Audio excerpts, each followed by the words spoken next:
10, Mary I. So this is a ruler who could have reserved a place in common history as the first woman ever to be, the Queen of England. Instead, she is mostly remembered as Bloody Mary, a name she acquired because of her staunch and violent opposition to the Reformation. Look, the interwebs don't like the B word, so I had to spell it out. So I'm hoping you figured out what I was trying to say. The most controversial part of her reign was her religious policy. Despite promises a month into her rise to the throne that she would not pursue forced conversion of Protestants, Mary had leading Protestant churchmen imprisoned. She sought to reaffirm papal jurisdiction over England, and when the deal with Rome succeeded, the Heresy Acts were reinstated, which allowed for the burning of heretics. This sent a wave of fear through England, and around 800 Protestant nobles immediately fled the country. I wonder why. In February of 1555, the executions began. Protestant Archbishop Thomas Cranmer was forced to watch the bishops Nicholas Ridley and Hugh Latimer being burned at the stake. Cranmer repented his Protestant faith, and technically, under law, he should have been absolved as a repentant, but Mary refused to accept his absolution and had him burned at the stake as well, just, set an example, or for funsies. By the end of her terror, Mary had almost 300 people executed, most of them by burning at the stake simply for the crime of being Protestant. Her reign was relatively short, lasting a little over 5 years, since she passed in 1558 from either ovarian cysts or ovarian cancer and was succeeded by Elizabeth I.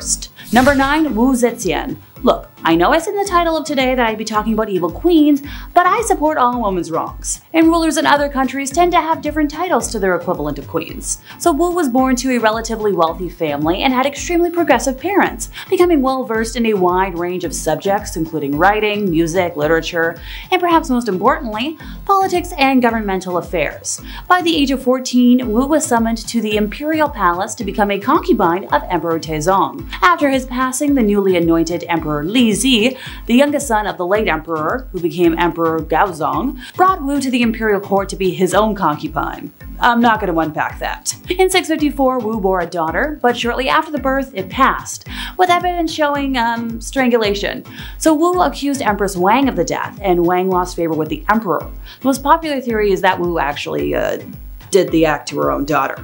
So thereafter, the emperor conferred with his chancellors and, despite opposition, demoted Wang, having her imprisoned, and promoted Wu to empress. Later on, the emperor considered having Wang released, but Wu had her executed upon hearing this, because, can't have any witnesses. Upon her accession to the throne, Wu began targeting officials who had opposed her rise to power, having them arrested and imprisoned, exiled, forced to take their own lives, or executed. In 664, she accused several officials of witchcraft and had them executed as well, and their families became slaves within the imperial palace. In another incident, she killed her niece with poison, accused 2 others of the death, and executed them. She eventually passed after repeated bouts with illness, so nothing nefarious there. Number 8, Isabella of Castile. So when Isabella was born on the 22nd of April in 1451, there was little chance she would ever become monarch of Castile, as she was very far removed from the direct royal lineage.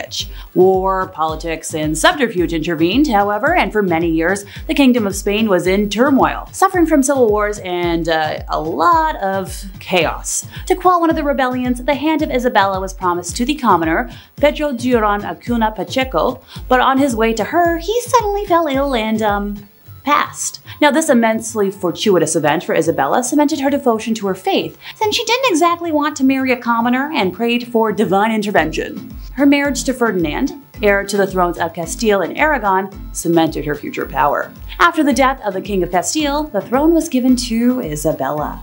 Her cruelty is recognized in the treatment of non-Christians, which led to the formation of the Spanish Inquisition, known for its extreme brutality and torture of mostly Jewish and Muslim folks. Isabella waged war on the Kingdom of Granada, the last Muslim kingdom in Spain, and the last piece to fall in the Spanish Reconquista. While some may see it as the liberation of Spain, for many others it was open genocide. By the time Granada was annexed, 100,000 Muslims were either dead or enslaved. Number 7. So long, Bowser. Ivan the Terrible. Okay, sure, Vlad was called the Impaler, but you can kind of take that in a different way, right? Not in that way. All innuendos aside, with a name like Ivan the Terrible, it's kind of hard to work around that. Even as a child, Ivan was showing traits of an evil dictator, or supervillain really. as it's said that he would throw animals off of tall roofs in the same way that Mario throws Bowser off of platforms. Becoming the first Tsar of Russia and probably its worst, he's responsible for many horrors and crimes, but the most infamous being his responsibility for his own son's demise. After a heated argument regarding his unborn grandson and in a binding fit of rage, Ivan claimed his son's life. Sure, dads get angry when sons don't help mow the lawns or help take out the trash, but that's going a little far. One minute you're having a fight with your dad, and the next minute you're being carried out by Ghanaian pallbearers. You know, the dancing guys, the memes, the casket, you know? Yeah, it's a joke. Number 6, the Mad Doctor. I love doctors. Shout out to the people working in the medical field right now. I appreciate you. I couldn't even imagine the horror that is medical school though. We all know my track record for reading, and hours upon hours of studying would just be bad for my health. I gotta squeeze more video game time in there, it's just how I work, man.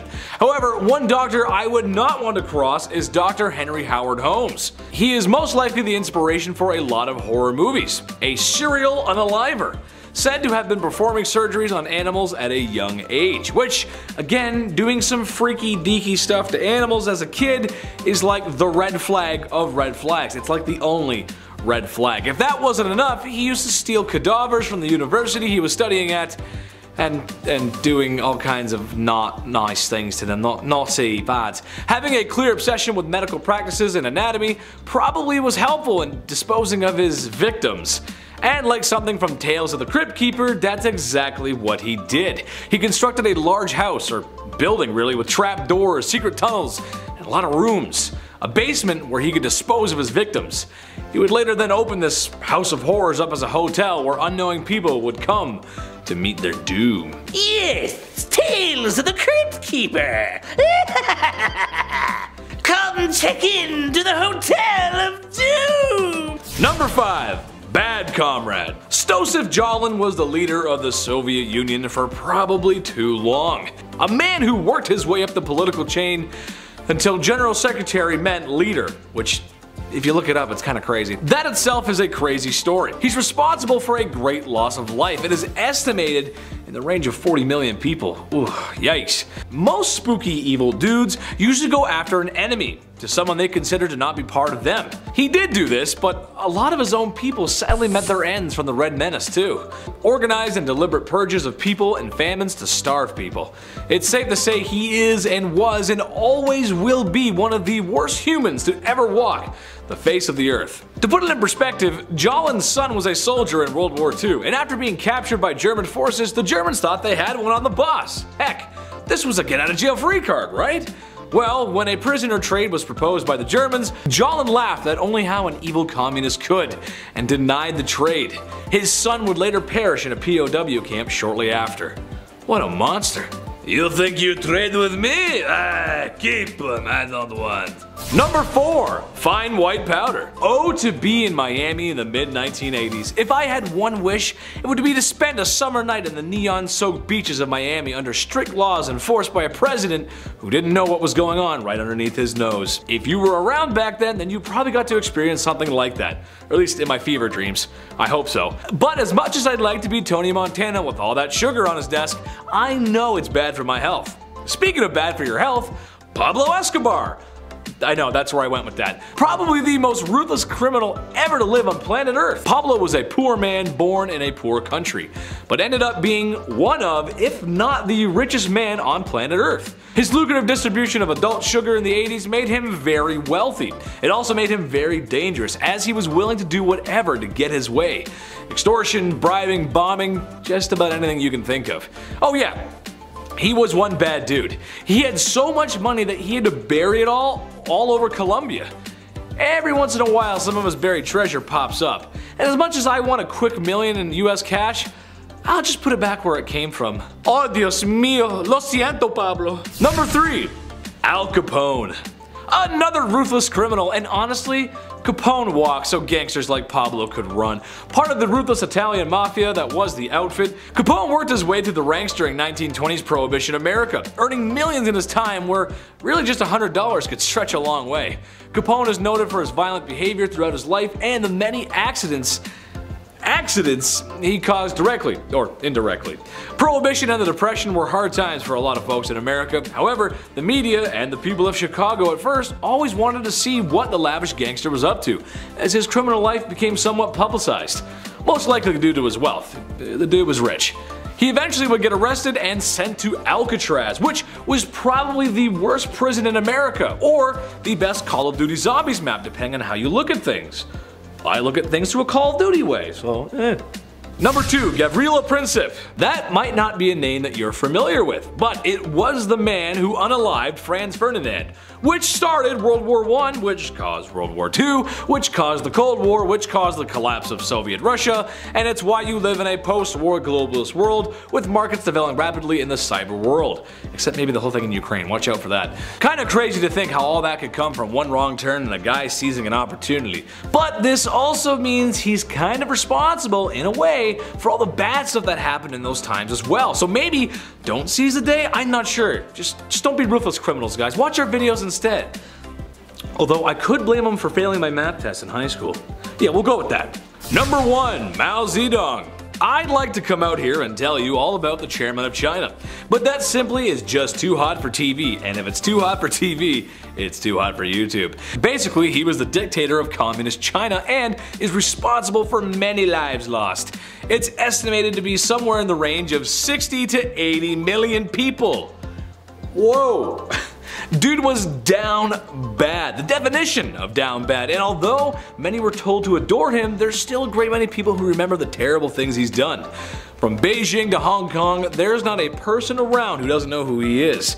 If being a no-good, rotten person was an Olympic sport, he would have gold medals coming out of his ears. Number 10, Joseph Mengele. Alright, I'm just gonna get this out of the way now. This man is the only entry from the Second World War on today's list, and that's mainly because online guidelines make it practically impossible for me to talk about the evil German dictator or members of his party. So also known as the Angel of Death, Dr. Joseph was an anthropologist and SS physician who conducted numerous inhumane medical experiments on the prisoners at Auschwitz. So at Auschwitz, he was one of a number of medical professionals who selected victims to be sentenced to the gas chambers or be spared for his experimental research. He would attempt red fluid transfusions from one twin to another, do amputations to try and sew that part onto another twin, stitch 2 twins together to form Siamese twins, infect one twin with typhus or another disease, and way too many other experiments. Can you tell he liked twins? And to the surprise of no one, more often than not, the twins would pass away during the procedures, or he would just have them killed afterwards so he could do an autopsy for funsies. If one twin died from a disease, yeah, the other one's going,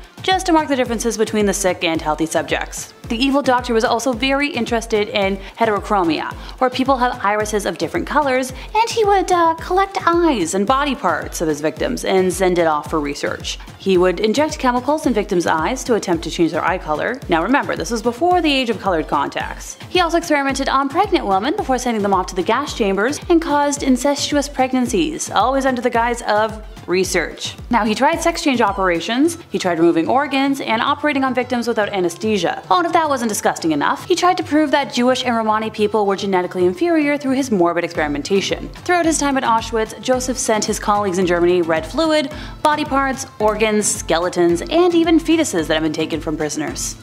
Yay. Number 9, Putin. Well, Vladimir Putin started off reasonably well, in his career, although there are some stories that his cronies planted explosives in Russian apartment buildings to help him snatch that presidency back in 1999. Granted, the folks who tell those truths keep going missing, so I'll give the Cliff's Notes version and pray I don't get nuked on the spot. 1 month after then-President Boris Yeltsin plucked Putin from obscurity, oh and by the way, he was a KGB official at the time, which yeesh, and made him prime minister, an explosion leveled a 9-story apartment building on Moscow's outskirts. Sidebar, if you don't know what the KGB was other than me shuddering just now, they were a security agency that make all the other ones in the world look like young folks trying to enforce rules for funsies. The pre-dawn blast on September 9th of 1999 reduced the building to a smoking pile of rubble, killing more than 100 people. A second building, less than 600 kilometers away, was rocked by an explosion on September 13th, killing 119 this time. Days earlier, a car exploded in a small town bordering the war-ravaged region of Chechnya, where reignited fighting was already spilling into neighboring regions. That blast outside the apartment building in the town of Buyansk killed dozens. If If I got the name wrong, I apologize. I'm not the best with every language. French and English are my forte for a reason. It was followed 7 days later by a truck explosive that destroyed a 9-story building in another southern city,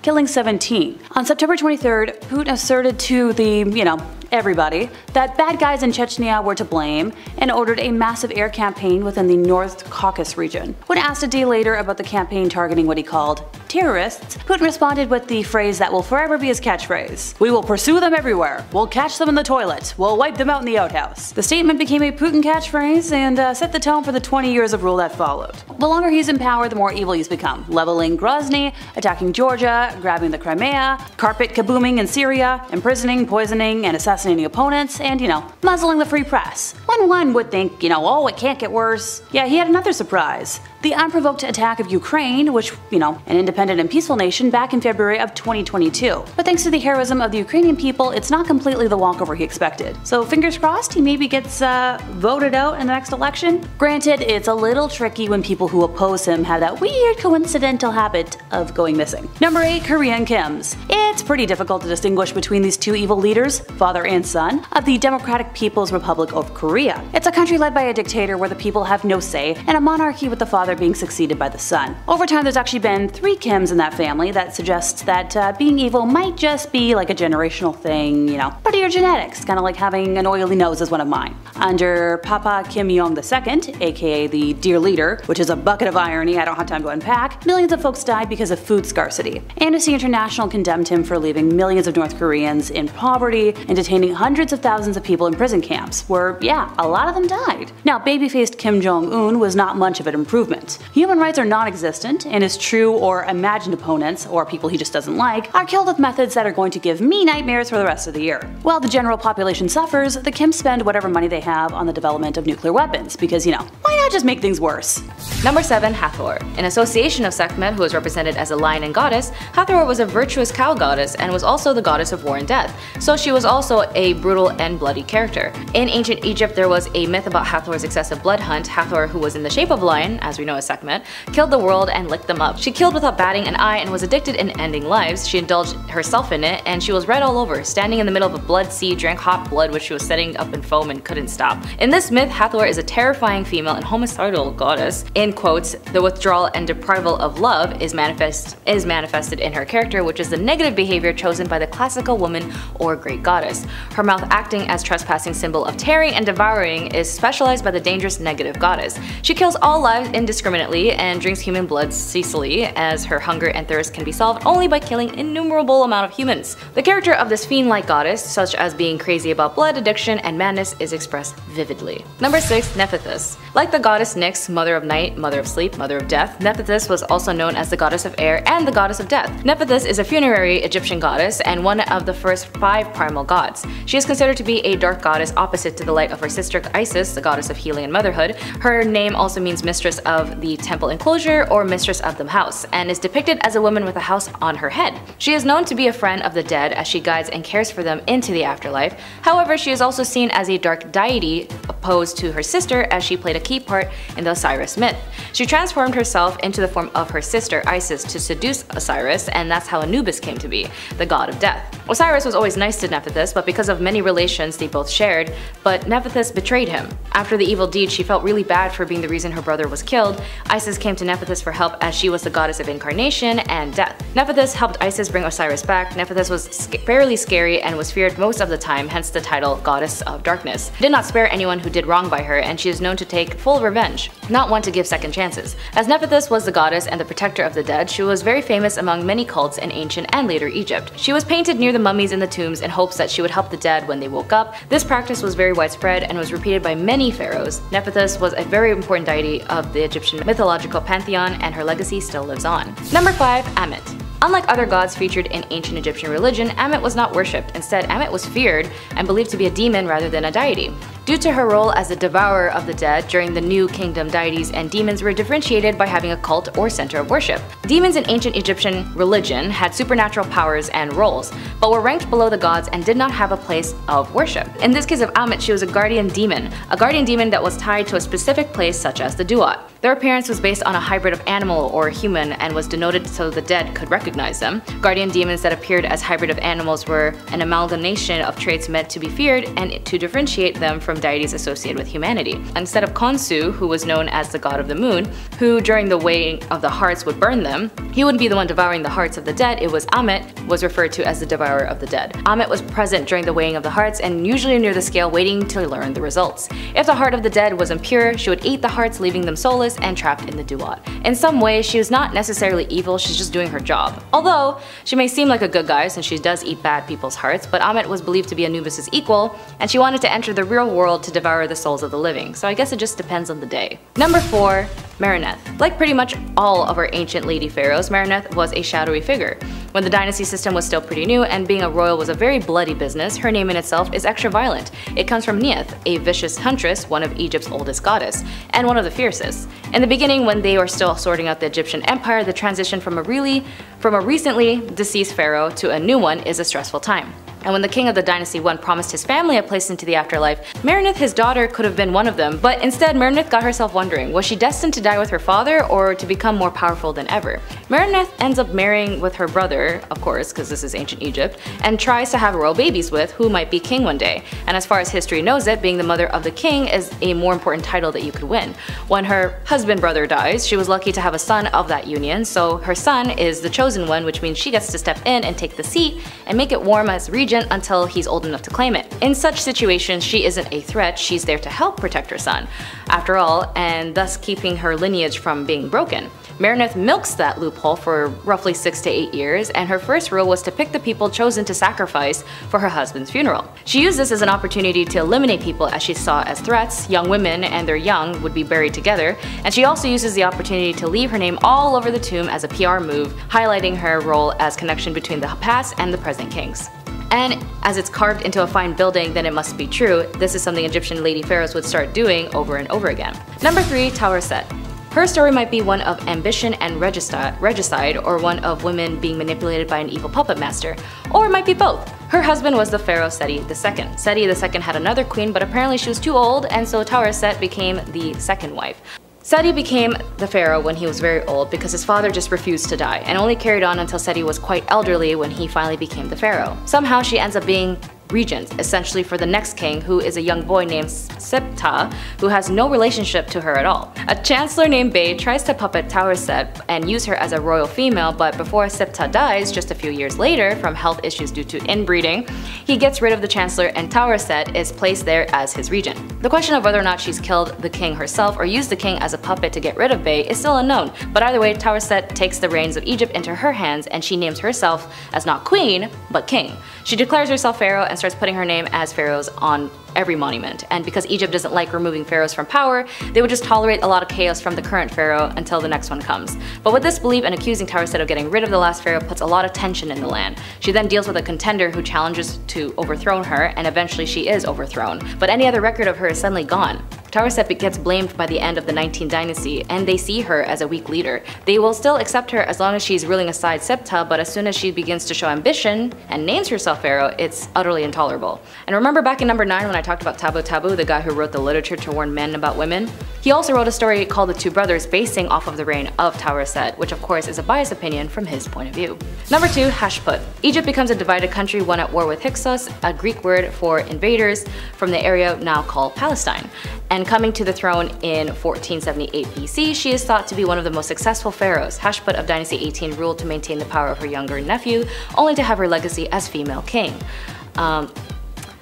The word queen, connotating a mere helpmate, not a ruler, ripped away from her 20-some years after her death when her name and images were erased and smashed. Her great achievements were relabeled for her father or her brother instead, but as a role as regent, Hashasht got a taste for power, and it seemed like she wanted more. Hashasht decided that she wanted to rule as king herself, not just because of behind the scenes in the name of someone else, but at some point she decided that she would rule alongside her stepson as an equal, or even as his superior, and she wanted the title of pharaoh for herself, which again, even though this is ancient Egypt and women would rule, people didn't like that. Hashasht's methods of acquiring and holding onto power suggest a darker side to her reign and character. She had a lover who apparently might be noted as an evil genius, and because of his actions, she was placed in by association. Even though she had a very peaceful rule, her statues were destroyed, and her monuments were defaced, and many of her achievements were ascribed to other pharaohs. Many modern historians attribute this to ritual and religious reasons rather than the personal hostilities as previously thought. Still, Hashasht was a successful politician and ruler who thrived in a world dominated by men, and she deserves to be remembered as one of history's greatest female leaders. Number 1. Queen Tiye. I've mentioned her before on this channel and how she was the wife of the once famously driven pharaohs led to greatest of Egypt's time, Ramesses III, who famously was the leader at the time of the first labor law strikes in history, with the Egyptians going on strikes against their managers for not paying them on time. So what does this have to do with Queen Tiye? Well, aside being his second wife, she was also the mother to Prince Pentawere, who, like most princes, would be competing for the throne. There's still a lot of debate of what conspired the day Ramesses III died, or why it even happened. But there was no doubt that Queen Tiye and her son were the headliners to the tragedy bestowed on the pharaoh. Apparently due to the strikes that occurred, the war accumulated by the banks against the sea peoples, King Ramesses III was preoccupied with ensuring the safety and the independence of Egypt. But during this time, noted of his succession was essential to who would take over if he ever passed away. And since Egypt was going through another famine, lack of agricultural funding, and support due to the ongoing wars and strikes, the people were getting frustrated. But eventually, Ramesses was able to sustain it all. But under the eyes of Queen Tiye and her selfishness, she didn't like that he wasn't by her side, and her son Prince Pentawere. Instead, Ramesses IV would most likely be the next in line, and still if it wasn't enough to tip over the queen, she hired the pharaoh's harem to conduct spells to repel the guards when he was assassinated. Eventually she was caught, and so was her son, and they were sentenced to not be treated the funeral rites as all the other great kings and queens, but the locations of their bodies remain unknown and unsolved. I know some people on this list may not seem evil to you, but in this era they ruled in, they might have been considered evil for just existing, which is why in history majority have been noting them as evil, and also why there's barely any information. The truth is, in ancient Egypt, if they didn't want to deal with you anymore, they'd erase any memory of you as much as possible, which is pretty much tragic, and even if they couldn't, any other aspect about you would be lost in time. So yeah, maybe some of you guys might say these women on this list wasn't evil, but in ancient Egypt, to them and their enemies, they definitely were. At number 10, some background. The Mughal Dynasty in India was founded by Babur, a descendant of the one, the only, Genghis Khan and Tamerlane. After he defeated a sultan of Delhi named Ibrahim Lodi in 1526, Babur was the first step in the Mughal dynasty that would last for over 3 centuries. To say that the empire was immense is an understatement. The empire ruled over 103 million people, probably even more. The Mughals were rooted in Muslim beliefs and were noted for their well-organized government and cultural sophistication. Many of the rulers tried to integrate the Hindus and Muslims under one state, but as we will find out from this list, it was not an easy thing to do, which ended up causing a lot of strife. Many rulers of the empire flip-flopped back and forth between being merciful and tyrannical towards the Hindus, adding to centuries of oppression. At number 9, blinded. Humayun was set to inherit the throne from his father, much to the jealousy of his brothers. He was 23 when he ascended the throne in 1530 after the death of his father. His brothers reigned over different fiefs, but none of them were satisfied unless they had the crown. He also wasn't the best ruler. Humayun was sent into exile for 15 years after he was overthrown by one of his father's generals, Sher Shah. Humayun fled and eventually ended up in Persia, where he built back up an army through his partnership with the Shah. Slowly he took back his land, facing his own brothers who were constantly scheming against him. But Babur, his father, made him promise that he would never lay a hand on his brothers. But his brother Kamran continued to threaten him, and one instance while defending a fort turned on the innocents trapped inside and took their lives viciously. Kamran, not a good dude. Something needed to be done. He eventually catches his scheming brothers, blinds his brother Kamran, and chains his brother Askari. A little messed up, but not bad for war. Before I carry on with the rest of the video, make sure you guys are subscribed to the channel and maybe consider leaving a like on this video if you're enjoying it so far. At number 8, Akbar. Humayun continued to deal with the competition of his brothers until finally his reign came to an end, but not in the way that you would expect. He was carrying a bunch of books up some stairs and he accidentally fell, leading to a lethal head injury. His 13-year-old son Akbar had to inherit the throne.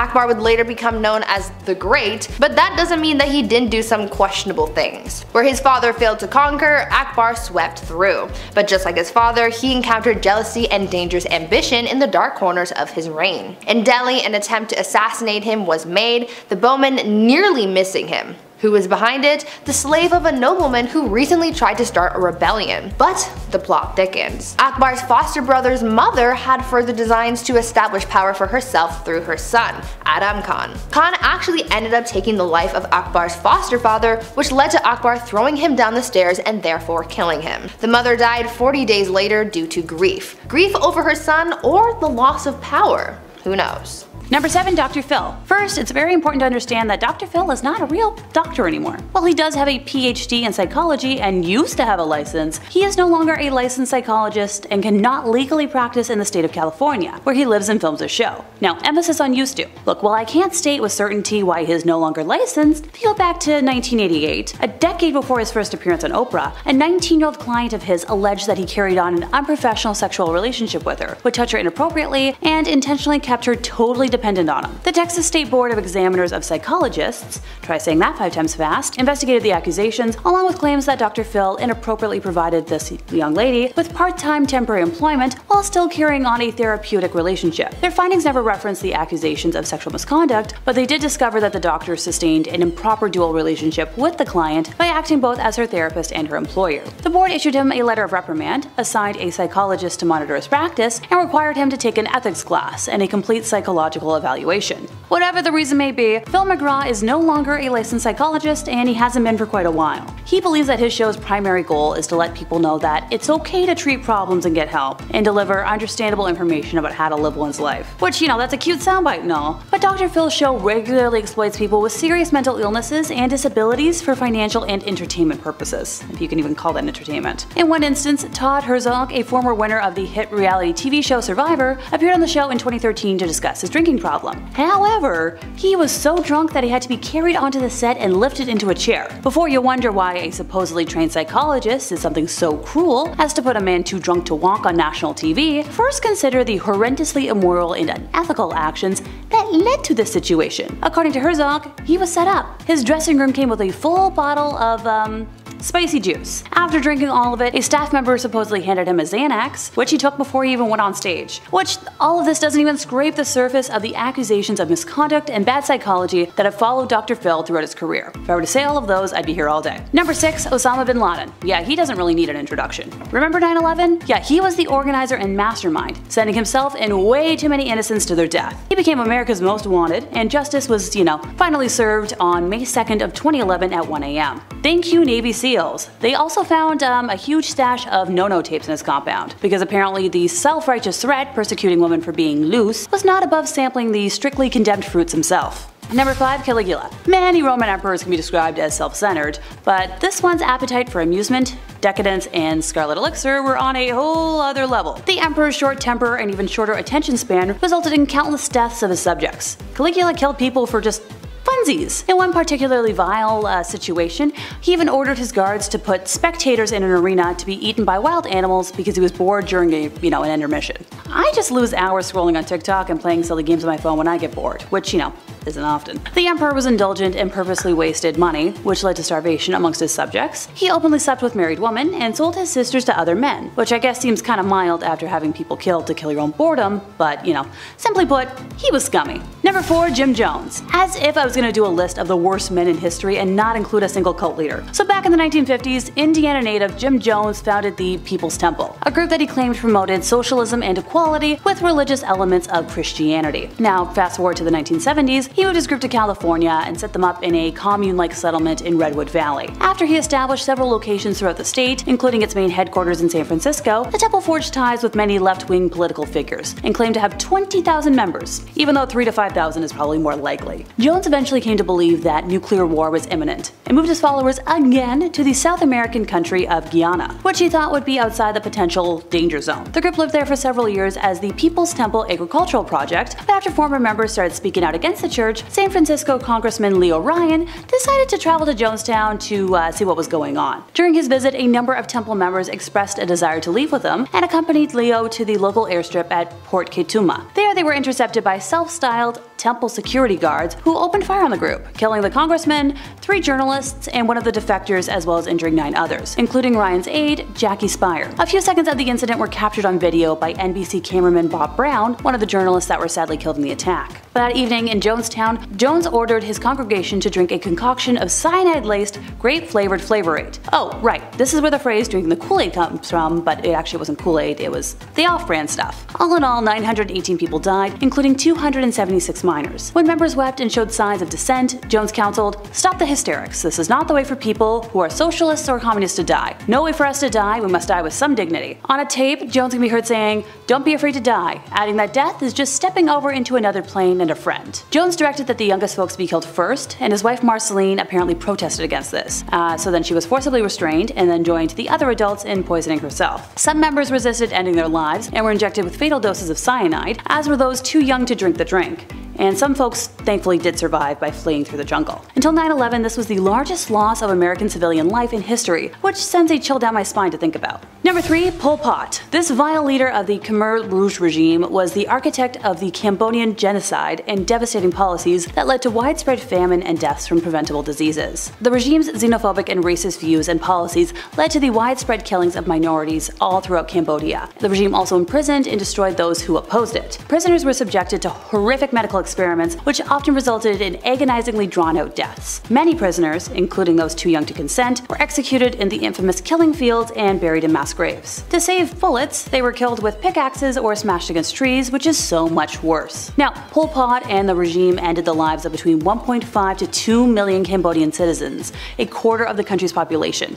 The most mind-boggling part for me is wondering how this wasn't taught in school, or at least my school growing up. Number 2, Chris Brown. If y'all don't remember, 14 years ago, on the February 8th of 2009, Brown's reputation was immediately tarnished when he physically harmed his then-girlfriend Rihanna after a pre-Grammys event. At the time, Rihanna was only 20, and she was left with visible injuries to her face and was hospitalized as a result. Now, Chris Brown was 19 at the time, and he pleaded guilty and accepted a deal of 1,400 hours of community service, 5 years probation, and domestic violence counseling. And look, while folks try to defend him, he wouldn't have made today's list if he was a single instance offender. But let's check the history book, shall we? In 2013, Chris Brown was arrested for felony harm in Washington, D.C. after he and his bodyguard were involved in a physical altercation with 2 men outside a hotel. The pair spent 36 hours in jail, and the singer was ordered to stay at least 100 yards away from the man he was accused of harming. In 2015, Brown allegedly hit a man in Las Vegas after an alleged argument over a basketball game at the Palms Casino Resort. The next year, he was sued by his ex-manager, who filed a lawsuit against him, claiming that he had been viciously attacked. And in 2017, he was ordered to stay away from ex-girlfriend Karusha Tron after she put a 5-year restraining order against the singer. He's been sued by other women for sexual harm as well, so how he still has some sort of a successful career boggles my mind. Number 1, Louis B. Mayer. This is one name I didn't even have to look up today. As a lifelong fan of Judy Garland, I've had a bone to pick with him for quite some time. So in front of his staff, Mayer presented a calm, paternal presence. But behind closed doors, he was known for temper tantrums complete with loud sobbing and furious ranting. Most terrifying of all, these rages would go as quickly as they came, and then he would put his icy mask back on. Textbook signs of narcissism. Trust me. Elizabeth Taylor famously clashed with him constantly, and dubbed him a monster for the way he tried to rule every detail of her life. Now, some of the worst allegations against Mayer come from Judy Garland. According to her, Mayer frequently groped her and made her sit on his lap. At other times, he would innocently place his hand on her left breast to show her how to sing from the heart. Oh, and this was when she was just a teen. He was particularly awful to Judy, calling her his little hunchback because of her short stature and curved spine, and encouraged her to take diet pills to slim down and look less girlish. Thanks in part to his actions, Judy was plagued with eating disorders and insecurities all the way until her tragic early end. Number 10, Lamashtu. Now, majority of this list, as I mentioned, we're going to mix it up between goddesses and mortals, tales, and historical figures. But keep in mind, due to the lack of documentation and quick erasure of ancient Egyptian rulers, there's always been a noted lack of consistency in their tales, especially if the ruler didn't like the ruler prior. But in this case, on this part of the list, we'll talk about Lamashtu, an evil Egyptian goddess who would morally get rid of the young. Lamashtu was a demon goddess and hybrid creature associated with the worst of crimes and deeds, and her stories can send chills down one's one's spine. In every ancient mythology, there is a god, goddess, creature, or a being that is utterly hated by everyone because of how devilish they are. Lamashtu is that being. She was the daughter of the sun god Anu. According to different stories, Lamashtu has different natures, and she is either described as a goddess, a semi-goddess, or an evil female demon. Like Pennywise, she would eat children, but not based off of their fear, but because she felt like it. She was often depicted in association of the lost during pregnancies, and was seen as one of the most evil of Egyptian entities. Number 9. Tabu. In these times, women were still regarded mothers and wives first, although we know in ancient Egypt was one of the few civilizations that allowed some equality between men and women in the sense of political, business, financial, and of course political. In the case of Tabu, she was a tale used in ancient Egyptian literature as many others as a bias against women. The author of the instruction of Ptahhotep warns males to be careful when approaching females, as the female charms attracts the male. In the words of alliteration in some verses say, "Do not open your heart to your wife. What you have said to her will go to the streets. Do not rejoice in your wife's beauty. Her heart is set on her lover. And what she does with her husband today, she will do with another man tomorrow."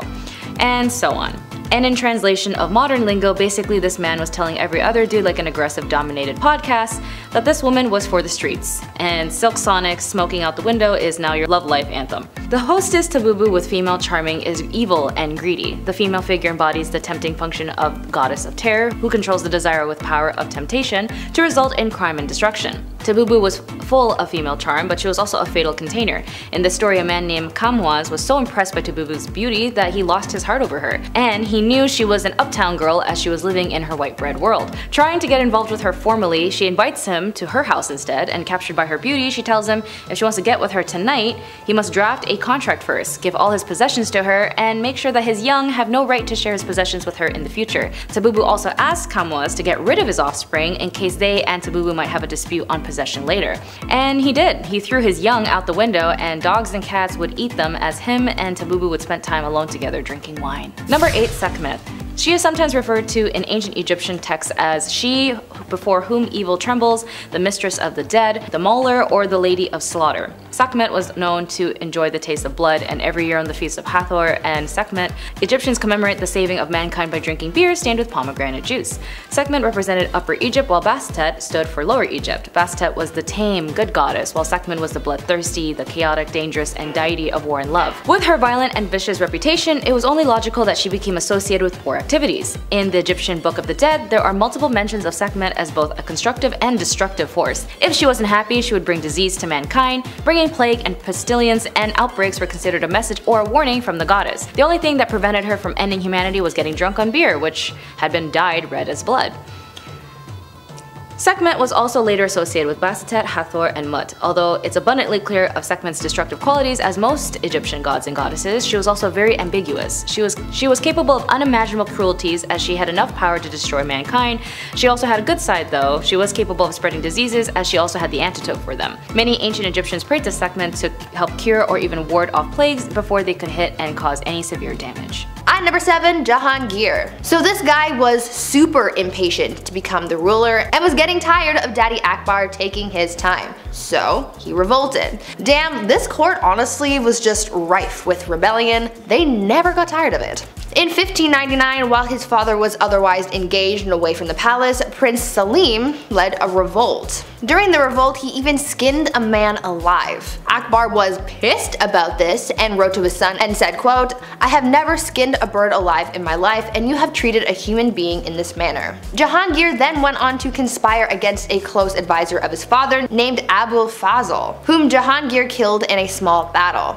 Despite Akbar being devastated at his son's behavior, he was the only male heir left to inherit, so on Akbar's deathbed, he forgave his son and implored the nobles to recognize him as a leader. At number 6, sewed to an ox. Now Jahangir was emperor, but the trouble didn't stop there. I saw some sources recognize him as a somewhat benevolent figure, while others said that he was the exact opposite. He was pretty brutal, and his first task was crushing a rebellion against that which his own son began.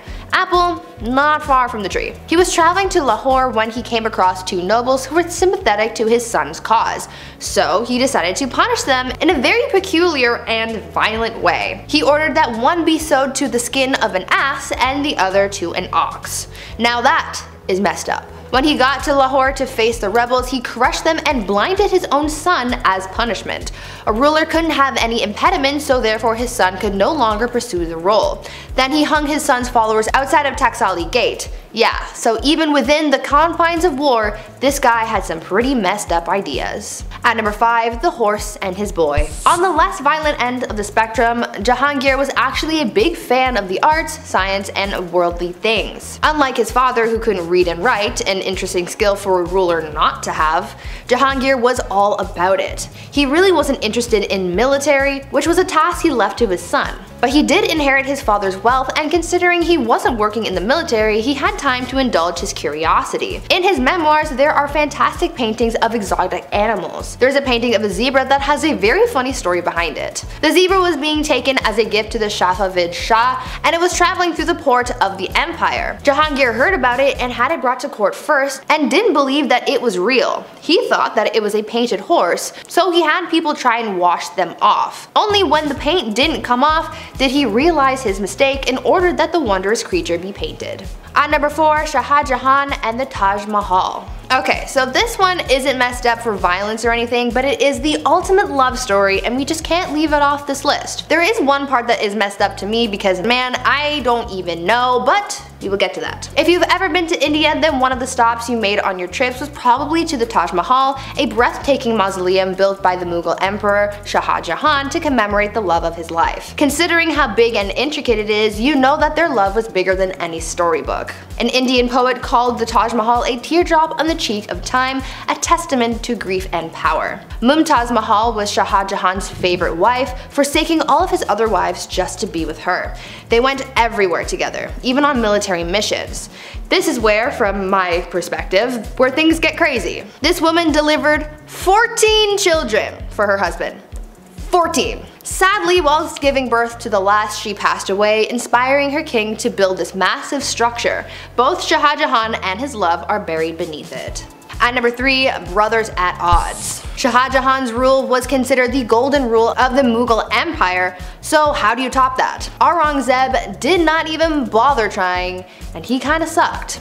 He was Shah Jahan's third son, and he was a very military-minded man, showing tactical and strategic military skill and unrivaled determination, whereas his brother was a man of letters, and no, not the kind from Supernatural. Aurangzeb wanted power, and so in order to secure his rule, he confined his ailing father to his own palace, caused the death of one of his brothers, and had 2 more of his brothers, a son and a nephew, executed. He was literally committing fratricide left, right, and center. But it didn't matter to him because he gained control. His desire to prematurely end the lives of those who stood in his way was described as, quote, a wolf thirsting for the blood of his brothers, end quote. You would think that this motivation to gain power and rule on his own terms would mean that he had big plans for the empire, which in a way is true, but those plans and changes led to a lot of oppression, but we will get to that in a bit. At number 2, staked. Before we get into the oppression that Aurangzeb caused to his empire, let's talk about Emperor Faruk Ziyar. Faruk Ziyar was emperor of the Mughal Empire from 1713 to 1719. He was described as an incapable ruler who gave his power to all of his advisors. His rule caused many conspiracies and plots to arise within the court. He caused a lot of people a lot of pain for his plight for power. With the help of his allies, he gave many of his enemies the gift of the big sleep, but by far the most ruthless thing he did was kill Jahandar Shah and Zulfikar Khan Nusrat Zung. What made their deaths so brutal was the fact that when they went the emperor hung their heads on poles, and just to add insult to injury, he made their parents walk at their funeral. Luckily for the people of the Mughal Empire, Faruk Zahir was killed by unknown assailants at the instructions of his close relatives, putting an end to his awful reign. And finally, at number 1, the Great Oppressor. Aurangzeb's rule sort of had 2 chapters to it. At first, Aurangzeb was a capable ruler of a mixed Muslim-Hindu empire who was feared yet respected for his vigor and skill, but around 1680, Aurangzeb's rule changed drastically in both policy and attitude. His once unified people of both Muslims and Hindus broke apart, and people of Hindu faith became subordinates, not colleagues. On top of that, Aurangzeb added some more oppression to the mix and not only destroyed Hindu temples, but he also also reimposed the Jizya tax on non-Muslims, after the tax was initially banned by Emperor Akbar. For the first 20 years of Arun Zeb's rule, he did not impose a tax, but all of a sudden he started demanding these payments, and historians believe that Hindu uprisings are what caused the emperor to act harshly towards the non-Muslim population. This discrimination caused a revolt to unfold that Arun Zeb's third son supported. Arun Zeb spent his last 50 years taking his aggressions out on the Hindus in the empire, and it's for this reason that he is remembered by many as a tyrant. Steal for number 10. I mean, if we're gonna defend Pedro the Cruel, he was obliged to defend his throne against his father's 10 illegitimate sons. On the other hand, they wouldn't have had so much more support from the people than the king himself if Pedro hadn't outraged his people with arbitrary killings, drama, and rules, as well as the pretty cheap treatment of his wife Blanche, the sister of the king of France. His father Alfonso had ditched his wife, Pedro's mom, Maria of Portugal, for his mistress once Maria had produced their son. Exiled away from court, Pedro grew up listening to his mother's hatred for his father, yet when he took the throne, he did an almost exact rinse and repeat. Pedro publicly marries Blanche despite already having secretly wed one of his mistresses, and he abandoned and imprisoned her very shortly after. Basically, if someone looked sideways at him, Pedro had them killed. He inaugurated his reign in 1350 by killing supporters of his half-brothers, and also had his father's mistress killed for his mother. He was said to have killed a man for looking at him wrong way, and burned a woman alive for rejecting his advances. Pedro's new son-in-law, Edward the Black, got blessed with a large gem that he had obtained by robbing and killing a guest at his own house. He also put a hit out on Blanche in the end, and she died via crossbow to the eye. And of course, needless to say, Pedro killed as many of his own half-brothers as he could get his hands on, primarily through various forms of deceit. On to number 9, which is Charles of Navarre, who can also be called the double-crosser's double-crosser. See, Charles came from a branch of French royalty that had renounced its claim to the throne, but clearly Charles did not share that sentiment. He is crowned in 1349 and was driven by revenge and a disproportionate sense of entitlement, quickly earning himself the nickname Charles the Bad as he attempted to expand Navarre's territory into France and Spain via schemes, plot, and deception. Ultimately, he failed and ended up marginalized and alone. In the words of historian Barbara Tuchman, Charles was volatile, intelligent, charming, violent, cunning as a fox, ambitious as Lucifer, and more truly than Byron, mad, bad, and dangerous to know. His only constancy was hate. One of Charles's first targets was King Jean II's favorite minister, whom he had killed by thugs. Over the next 3 decades of the 100-Year War, as France contested with England for control over territory on the continent, Charles changed sides so quickly and so often that it made everyone's head spin, and making contradictory deals with each side of a conflict at the same time. He attempted one coup and twice tried to poison the king in like a real-life Game of Thrones fashion. And trust me, there's a lot of old nobility stories like this one, so if you're interested in hearing more of them, I recommend you take a moment to subscribe to The Hive. Edward III is on our countdown at number 8, and he pulled a total King David. He sent his homie, Earls of Salisbury, to go fight wars in foreign countries so he could go try to bang the Earl's wife on the sly. However, the Countess refused the king's slick idea, but Edward didn't accept that answer and returned after dark. He tells the valets to, quote, "nothing must interfere with what he was going to do, on pain of death." Contemporary accounts from the time, of which there are 5 parts, detail how the Countess was left in an absolutely horrific state. And by the time her husband returns, she's fallen into a deep depression and admits to her husband what has happened. The Earl goes into a blind rage, understandably, and goes straight to Edward, who was holding court at the time. In front of dozens of witnesses, the Earl confronts his once friend, saying, "You have villainously dishonored me and thrown me in the dung," and continues to tell Edward that his actions were so disgusting and inhuman that he could no longer live in the same country with the monstrous king, and then just left England forever. As for the Countess Alice, all we know of her fate is that the Earl made sure she had an independent income and was returned to her family's care before he left. Number 7. 20 years of therapy. Elizabeth of Bosnia was a very unpopular queen, and unfortunately had to often defend her throne with violence. As it turns out, this did not bode well. Many people wanted revenge, and honestly, just to take her position of power. Elizabeth, understanding perhaps her times might be numbered, was going to try everything she could to keep her bloodline in power. The passing of her king husband only made things worse. In her attempts to escape the impending doom, she was captured and imprisoned by her new owners. She was eventually released. Oh, did I say released? I meant as punishment she was strangled in front of her daughter. Now, I'm not a psychiatrist, I'm more of a bumbling fool, but that just can't be healthy for you. Emotional damage. Number 6, bad divorce. Pedro of Castile was doing as the European monarchs do. Sometimes you gotta marry for alliances. Sure, it makes sense. Your kingdom is much less likely to get steamrolled by a larger kingdom if you have an alliance with a fellow kingdom or with a bigger one itself. Pedro of Castile, he married a young Blanche of Bourbon so France and Spain could just seem just a wee bit more snug. But Pedro just wasn't having it. What he was having instead was a mistress named Maria. So instead of enduring a loveless marriage, he had poor Blanche locked away in a tower, just like Sleeping Beauty. Except a handsome prince wasn't coming to rescue this damsel in distress, but a man with a black hood and a sharpened axe, as Pedro had her unalived. I was gonna make a joke about Rapunzel and let down some hair so she could make an escape, but I mean, that's just awful, really. I mean, imagine being locked up in a tower for a long time. Sure, I love the indoors, but you gotta let me out at some point, Chief. Do you think I get a food delivery app up in that tower? Maybe. Number 5, women's rights. Listen, it would be difficult to talk about this list without bringing it up. And ladies, all I want you to know is that you're gorgeous and I love you. But queens of the past, although they might be royalty, were severely lacking in rights. This is a time when men ruled, literally, and unfortunately that means a lot of women got the raw end of the deal. Just as an example, women have only been able to vote in the United States since 1920.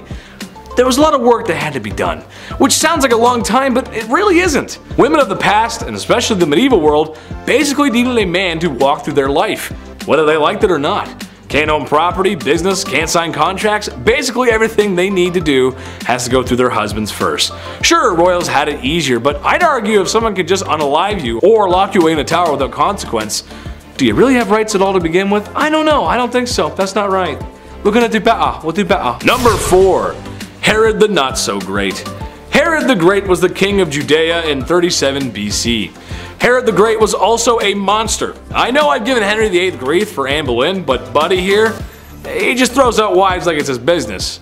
Well, it kinda was, actually. He was a busy man, having an estimated 14 children with different wives. There's also a good chance that there was more, being since that female births were just not recorded. He also unalived a lot of other people too. This guy was just so much of a tyrant that both Jewish and Christian faiths depict him as a tyrant. Way to go, dude. Nice. Number 3, the mayor's alibi. Alright, here's a modern one for you. Yes, I know the mayor is not a king. I understand that.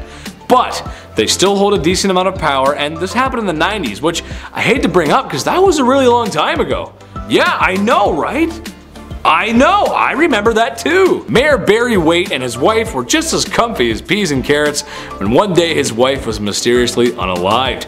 Barry was not a suspect at first, but slowly as time went on, his alibi began to unravel, and he seemed less and less trustworthy. As multiple financial-based scandals were beginning to rear their heads, it later became understood that his wife was going to seek legal aid after learning about Barry's doings, strangling her in a fit of rage. Years later, he was convicted and sentenced to 40 years in prison, so maybe we haven't learned much from our historical past. A man in power in fear of losing it to a woman has removed her from the equation. I guess we'll never change. Number 2, one last ride. King Philip V was down bad. The CEO of Naughty Time. This man liked to get down and to be a certain kind of dirty. He could not get enough of women. He loved them, his wives and mistresses included. Reported to try and get the deed done at least 3 times a day. Now you might be saying to yourself, but Big Ched, what's so wrong with that? Everyone likes a little mooey once in a while. Hey, I hear you. A little toe curling once in a while, it's a great thing if you catch my drift. But Philip may have enjoyed it just a little too much, as when his beloved wife was on her deathbed, he tried to squeeze in one more D appointment. Your wife is dying and all you can think about is a little afternoon delight? A bouquet of flowers and I love you would have been fine, but who am I to judge? You go ahead. Weirdo. Number 1, the Last Zar. Nicholas II of the Romanovs was the last Tsar of Russia. What did he do to his wife? Well, not much, actually, and that's the issue at hand. It's his inaction that hurt her and the family the most. You see, Russia was an interesting nation in the early 1900s. As most nations were modernizing, Russia was still somewhat stuck in the past. A lack of rights for anyone, no industry, and the monarch was kind of oppressive. Well, Nicholas the Tsar was going to change it. At some point, maybe. Okay, well, he didn't. It would take a whole history class to break down what actually happened during those crucial years, but in a nutshell, there was this new fun idea called communism. And with the lack of the Tsar's support to the people, this is serious neglect we're talking about here, the people revolted. The monarchy was overthrown, and in an event that's actually quite sad, the Tsar and his whole family were unalived by the new government. His inaction got his wife done in. Way to go, Nikki. At number 10, the king of hobbies. Everyone has their interests, right? Like, for example, I like video games, and I like watching people scream at their teammates for not helping everyone else out. I'm looking at you, Blake. For kings back in the day, they didn't have people on Rocket League to scream at, so they had to find other interests. For Tsar Peter the Great, he had a lot of interests, and they were all very bizarre. Firstly, he had an obsession with short people, especially dwarves. To him, they were like his real-life dolls or something, and he would hold weddings for them, and even hold lavish funerals, complete with small horses pulling a small coffin on a carriage, and even a very short priest to hold the ceremony. But other than this obsession with short people, he also dabbled a bit in medicine. He liked watching surgeries be performed like he was trying to be on Grey's Anatomy or something, but when watching the surgeries just wasn't enough for him, he would sometimes perform them himself. Now remember, he's not a doctor, so it's no surprise to learn that these surgeries rarely ever went well and people died. I certainly wouldn't trust him to give me any kind of surgery, but he was a king so he could do whatever he wanted. Peter the Great also loved dentistry. It is said that if you wanted to get all buddy-buddy with the king, all you had to do was let him pull your tooth. Sounds like the guy was one heartbreak away from starting his own medical drama, but in the worst way. Number 9. Banning coffee. This is the worst of the worst, people. Murad IV, Sultan of the Ottoman Empire. The guy banned coffee like an absolute monster. No more triples for you. He was born in 1612, and for the most part, his mother was ruling through him because he was so young. That's often the case with most of these young rulers. They just get, hey, you're 7, now you rule a kingdom, enjoy. It's tough, they're not gonna know what's going on. But when he got a little bit older, he put forth these laws, punishable by death, might I add, in order to get things back on track. That was the key. He banned coffee, tobacco, and alcohol. He would actually disguise himself as a civilian during the nighttime and would wander around aimlessly in hopes that he would find one of these dark roast renegades. If you were caught outside having a quick smoke break, you weren't arrested, you didn't get fined, but rather, Murad IV himself would take your head off right there in the streets. No trial, no jury, just straight to execution. All because you're drinking a Bud Light Lime. At number 8, why you mad? Now this could be a bit of a controversial opinion, but if your name includes the words the mad, I would assume that you're not doing too great, right? I mean, you have to earn that title, and if it's a title that harsh, that simply begs the question, what in the HE double hockey sticks did you do to get that name? Well, for Charles the Mad, he did a lot. Charles became king when he was only 11 years old, so that certainly didn't help his development, and knowing this kind of helps explain a lot of his actions. He was known for getting really angry and throwing fits of rage, and was known to give people the gift of the big sleep, if you know what I mean. Charles didn't always kill people though, only sometimes. Other times he liked to switch things up. Sometimes he would run around his palace pretending to be a wolf. Other times he would go through phases where he just really didn't want to keep up with his personal hygiene, and he would get so gross that he literally had to be cut out of his own clothes. Now I don't know how long you have to go without bathing to get to that point, but really I don't think I want to know the answer to that question. Charles also thought that he was made of glass, and so he would go through phases where he would sit completely still so that he didn't break. Kind of like Drax from Guardians of the Galaxy, but not as, extraterrestrial. Well, maybe he was. That honestly would explain a lot. Number 7. Midlife crisis. This one's kind of generalized because if I didn't, I'd have to mention almost every king ever. So here we go. Back in ye olde times, the access to better healthcare just wasn't there. Doctors aren't washing hands. Imagine, Buddy eats some greasy mutton and then says, alright, time for your enema. But those aren't the only greasy hands around certain orifices I'm talking about. I'm talking about kings marrying older girls at the ripe age of 12. Yep, that's right. Nothing says experience in womanhood like being 12. People didn't live long, and oftentimes these arranged marriages had ulterior motives, like alliances or business really. However, that does not make up for marrying a 12-year-old who may or may not have started those super weird changing times, like when you were 12 and now there's hair showing up in places that you didn't know there could be hair. I sent a courier to the chief and he came back with this message. It ain't it. Number 6. Till death do us part. Love and marriage go together like a horse and carriage, but sometimes the crooning words of Frank Sinatra aren't enough to keep people in love. Sometimes marriages end up like the ones we see on sitcoms, but when there's no laugh track, it's not very funny, and sometimes divorce is the answer. Medieval Germans thought this too, and something they practiced was divorce by combat. Basically, the man goes into a hole with his arm tied behind his back, and the woman is free to move around with a sack of rocks. These proceedings are strange, as I'm sure no husband or wife married today would ever get so frustrated with one another that they would want to hit one another on the head with rocks. Oh, the blessings of being married.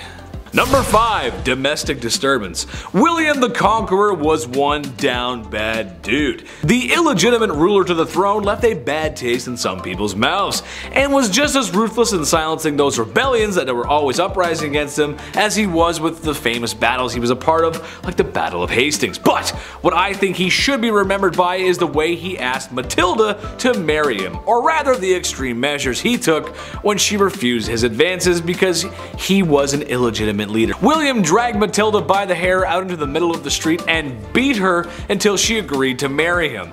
I don't have to tell you how messed up that is, and I sure hope I don't. Number 4. Nero Sauna.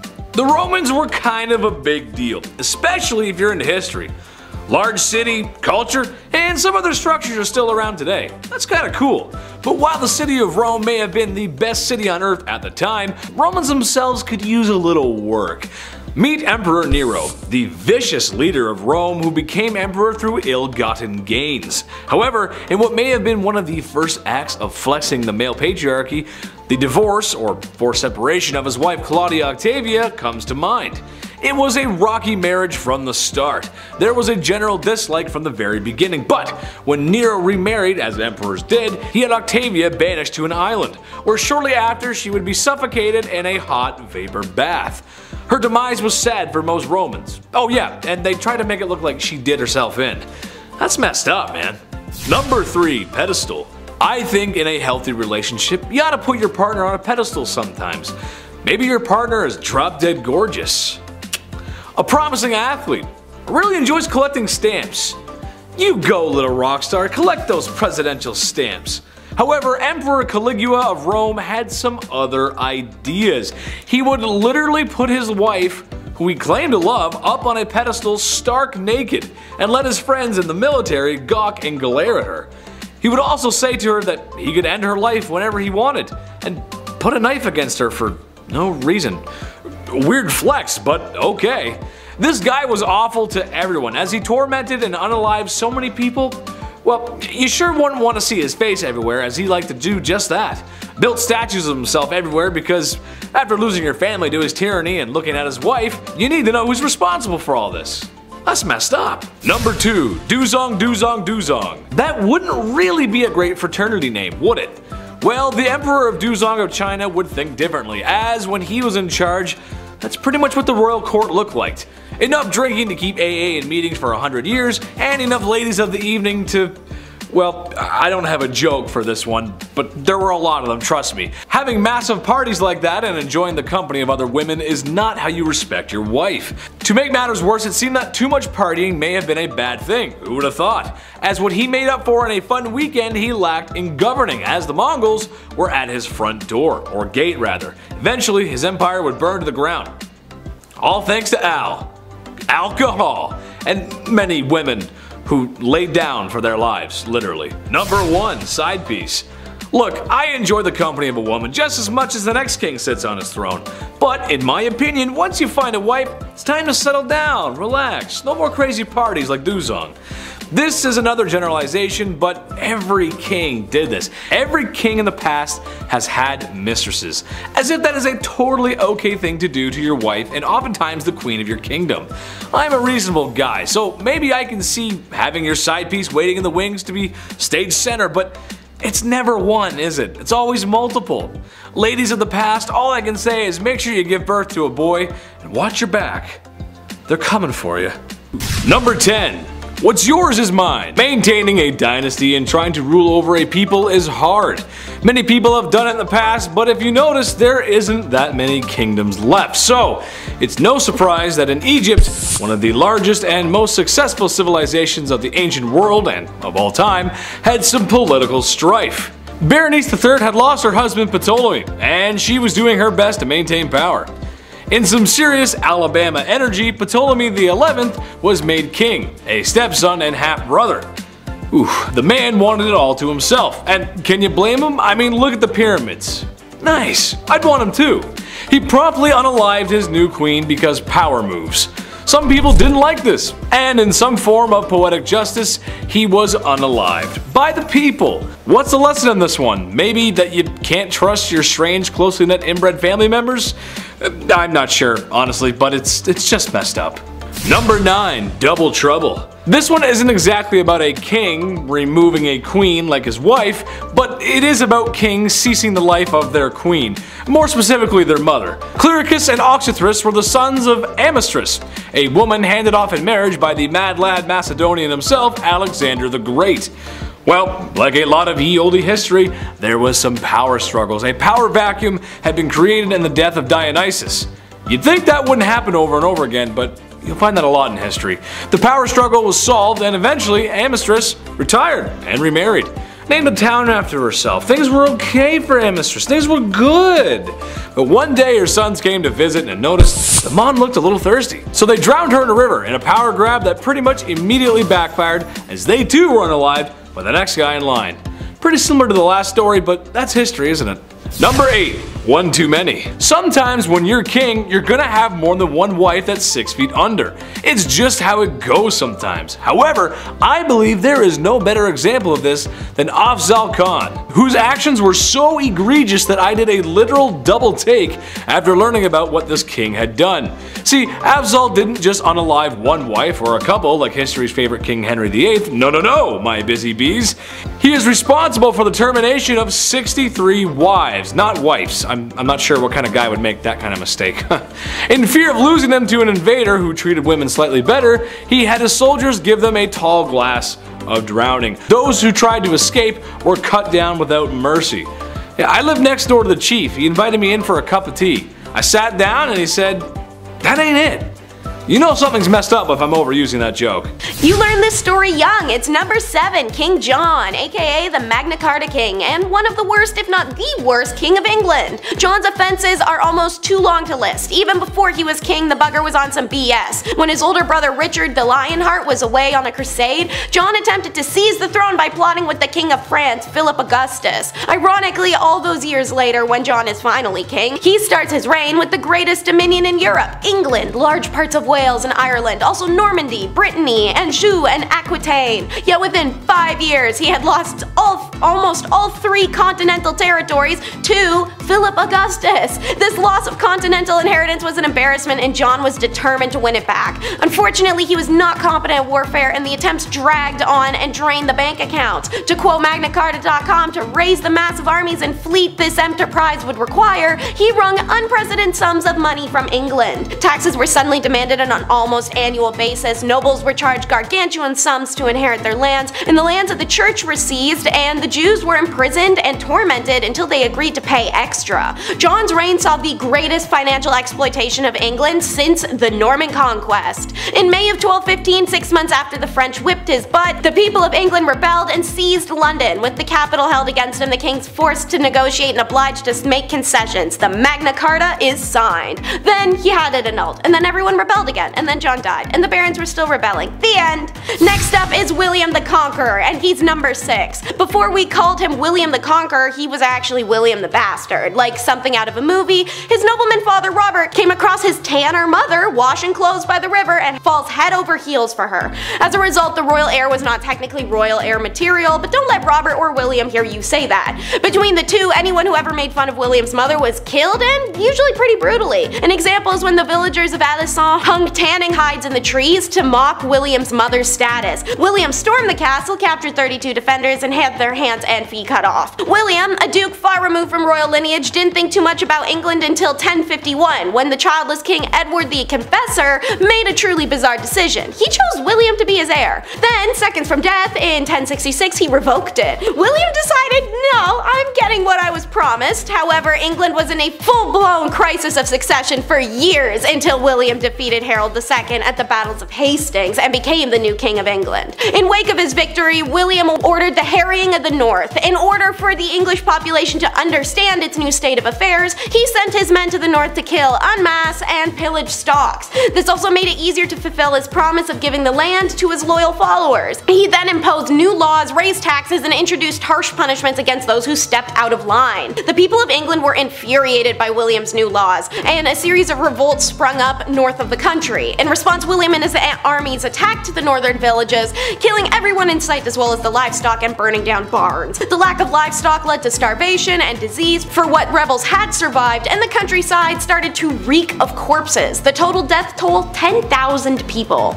Up the tower we go for number 5. It's Richard III. Richard was never meant to be king, and the malign monarch only landed the job in 1483 because his brother Edward's children were deemed too illegitimate for the role. With the support of the Duke of Buckingham, a great campaign promising to improve royal court management, and a stout disapproving of his brother's rampant public adultery, Richard seemed to have potential, but it's kinda hard to praise and look past the two nephews disappearing. However, in August of 1483, the supposed soon-to-be crowned King Edward and his younger brother, Richard of Shrewsbury, were sent to the Tower of London to await Edward's alleged coronation. But his coronation never came, and one day they just disappear. The prince's uncle and would-be king has long since been blamed for their disappearances and probable deaths. He had the most to gain, after all. Richard was also doing everything in his power to prevent the lineage going back to them in the first place, such as planning a marriage between Joanna of Portugal and Manuel, Duke of Beja. When that doesn't work, he tries offering up his niece Elizabeth, who at the time, rumors emerged that Richard was planning to marry himself. This rumor more than possibly drove some to side with Richard's only remaining competition for the throne, Henry Tudor, the same man who defeats and kills Richard at the Battle of Bosworth in 1485. On to number 4, we have Sviatopolk the Accursed. Now, damn, that's a heavy name, but it's one well earned. I'll be more than honest, as usual, it's actually quite hard to judge if the medieval nobility of Kievan Rus were necessarily good or evil, as we know very little about them, and what we do know is word-of-mouth stories that survived for centuries before finally being chronicled. So we've all played the kids game telephone. I don't have to tell you how easily word-of-mouth stories can be converted and contorted. Sviatopolk, the son of Vladimir the Great, who baptized Rus to Christianity, certainly had the worst publicity possible documented. He's infamous for the death of his 3 brothers, Boris, Gleb, and Sviatoslav. Sviatopolk's reign was relatively short one, from 1015 to 1019, because brother he hadn't gotten to, Yaroslav the Wise, took action against him. Then Prince of Novgorod, Yaroslav defeated his brother, causing him to flee to Poland where his father-in-law was based. With his help, Sviatopolk returned to defeat Yaroslav, causing him to flee back to the Novgorod. It became a back and forth, taking turns driving each other away, and it was only in 1019 that Yaroslav won. Siva died at age 29, traveling back through Poland. Number 3 is Christian the Tyrant. His most notorious act was the Stockholm bloodbath of 1520, when after a 3-day coronation feast, he beheaded 82 nobles in the Swedish capital after promising them amnesty in return for intel. Up until this point, everything had been going his way. He had reunited the Kalmar Union under his rule, taking control of trade in the Baltic Sea, and married the sister of Charles the Holy Roman Emperor, joining the powerful Habsburg family. But as said by history professor Lars Biddelsgaard, Christian gained a lot of enemies in a very short time at the end of 1520. To quote, "The bloodbath was a game changer. Partly it led to a rebellion in Sweden at the time when he didn't have any money left to pay for troops. Partly it was because the Danish nobility began to fear that they would see the same fate and lose their heads. In Denmark, Christian II had carried through a modernization program, limiting the power of nobility and strengthening his power as king. And when has the upper class ever liked having their sense of entitlement towards power tampered with? When Sweden started to break loose from the Kalmar Union, the Danish nobility lost patience, forcing Christian from the throne, driving him into exile, and replacing him with his uncle. Not every ruler is ruling over a kingdom. Number 2 is John and the White Company. John Hawkwood led the White Company Knights band that tormented the countryside of France, Italy, and and Spain in the 14th century. We've done quite a few videos on this channel that explain how knights are kind of like labor or bodyguards for hire when there isn't some war or inquisition going on. Because medieval aristocrats like to disband their armies the moment they no longer need their services. During those times, the men would band up and ride out. As a result, hardened soldiers often found themselves at loose ends and many miles from their homelands. Since medieval armies fed and supplied themselves by pillaging farms and towns as they went, the mercenaries knew that was efficient, free, and easy for them to accomplish, so they continued in this practice. They roamed the countryside, robbing, violating people, and kidnapping random wealthy hostages for ransom. Of course, they were available for hire, but local landowners were more likely to pay them to simply go away. This is also why chivalry was invented, a code of behaviors and rules to govern these knights to stop their overall rampant and sociopathic behavior. Although Hawkwood, who in retirement would set himself up to be a respectable citizen in Florence, was known for his more insatiable greed than his brutality, and thrived in this time as a freelance knight, he was the leader of a band that carried out the Robert Geneva kill order in Senia, and when two of his men were fighting over who would get to take a nun, he simply pulled a King Solomon and cut her in half. Problem solved. It's last, but that doesn't mean it's the least. Number 1 is the Vipers of Milan. Bernardo and Galeazzo Visconti jointly ruled Lombardy in what's modern day Italy, and their joint rule really is a testament for how this family really did do everything together. Everything. They succeeded for throne when they killed their older brother by stabbing him, and their uncle Lucinio was killed by his wife, a plan she concocted while in the midst of a group intercourse get together on a riverboat. Good thing for her, one of her multiple male partners was Galeazzo, because she could just pop her head up and tell him the plans right then and there. Call that triple tasking. Bernardo, the more ferocious of the two when it came to things that weren't adulterous, such as being in a state of perpetual war with the Pope, who tried to issue a bull of excommunication against him, and Bernardo simply responded by forcing the messenger to literally eat it, including the silk cord and the seals of lead that bound it. Bernardo's lusts, by contrast, were unbounded. Has he ever heard the expression about not blaming the messenger? And speaking of Bernardo, watch out Nick Cannon, because while he wasn't a riverboat share sash kind of guy, the dozens upon dozens of illegitimate offspring by his various mistresses outnumbered even the 17 children he somehow fathered with his very long-suffering wife. Seriously, check out this guy's wiki page, it's the craziest list I have ever seen. Their most demented action, however, was the Questamira together. It's a 40-day torment method handbook that they wrote that would be used and distributed for wide public usage, and it's the origin of plenty horrific methods that we saw used throughout the times. But kicking off the list at number 10, must love licorice. Okay, we'll start off a little tame. Napoleon Bonaparte, the famous French emperor, the famous military leader from the 1800s. Napoleon Bonaparte was responsible for conquering a large part of Europe. Bet you didn't know he was obsessed with licorice though. Way too much. He would eat this all day, every day. Ugh, it feels gross.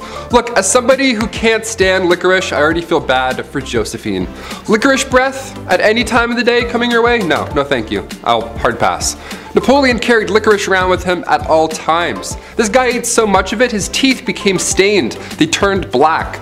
Oh yeah, I forgot to mention, it's black licorice too. Not the strawberry pull-and peels, those are great. I'm talking about 1800s black licorice. It would come in lozenges. If somebody offered me a lozenge and it was black licorice, I'd call the police.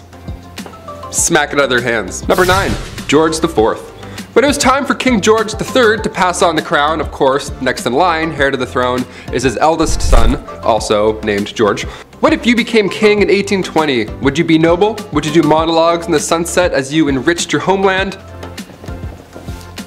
Kings like to do that a lot with their, if I had the hair still. Or would you do what King George IV did and make horrible financial decisions every single day? The guy would just party all day as well. He would gamble every day, he would buy expensive stuff that he did not need, and on top of that, he would never do any of his royal duties. Guy wouldn't do his job. His father had to step in, classic. He figured the only way to settle all these new debts set in motion by George IV, in order to clear those up, George now has to marry his cousin, Caroline of Brunswick. The arranged marriage happened April 8th, 1795, and what was supposed to be a happy day for all was a nightmare for all included. They hated each other as soon as they met. I mean, obviously, he was a fool. George got heavily intoxicated for the wedding. He was just hammered the entire time. And then 9 months later, almost to the day, they had a child. And then right after that happened, they went their separate ways. So yeah, horribly unhealthy relationship. Once George became king in 1820, he then tried to divorce her. Like, what a fool. Just let it go. Let it all go. Let her go. Number 8. Filippo Maria Visconti. The Duke of Milan during the 14th century was at first Gian Maria Visconti, but after he was taken out, his brother Filippo Maria Visconti had to step up to the bat. As a ruler, Filippo was better. His brother had been cruel previously, hence the untimely departure. So this was a good move at first, so we thought. Now Filippo had to take over come 1412. Filippo was better than his brother on paper. He helped reorganize government finances. He got the silk industry up and running, which we love that. He ended up passing away of natural causes down the road, which is, nothing like his brother. But while he was in power, he never showed his face to anybody, not even people close to him. He hid in his palace most of the time, and it was odd because he thought that he was ugly. That's why he hid his face. Kind of sad, right? Filippo hid his face, and maybe you feel bad for him now, right? Just a little bit. He died of natural causes and he was alone all that time. Yeah, don't feel bad for him. This guy was horrible. He was jealous of his wife Beatrice Lascaris de Tenda because she was twice his age, twice as smart, and twice as powerful. So Filippo had her taken out in a courtyard publicly September 13th, 1418. Yeah, he accused her of adultery just because he could, and he had some suspicions in his dark room by himself hiding his face. History is ugly, and sometimes it's literally ugly as well. Number 7. Countess Elizabeth Bathory. I don't know if you've seen the tales of Snow White and how there was this once evil queen who yearned for eternal beauty, but like all fairy tales come from the stem of truth. Countess Elizabeth Bathory was a Hungarian noblewoman who was an alleged serial killer from the family Bathory, who owned a land in the Kingdom of Hungary. Bathory and 4 of her servants were accused of torturing and killing hundreds of young and old women between 1590 and 1610. During her arrest, it is commonly believed that Bathory was caught in the act of the torture, but the reality was that she was just having dinner. Most of the witnesses testified that she had heard the accusations from others, but did not actually see it themselves. The servants confessed under torture, which is not credible in contemporary proceedings. The accusations of the murder were based on rumors, and as there is no documents to prove that anyone in the area complained about the Countess, in this time period, if someone was harmed, or let's say someone stole something,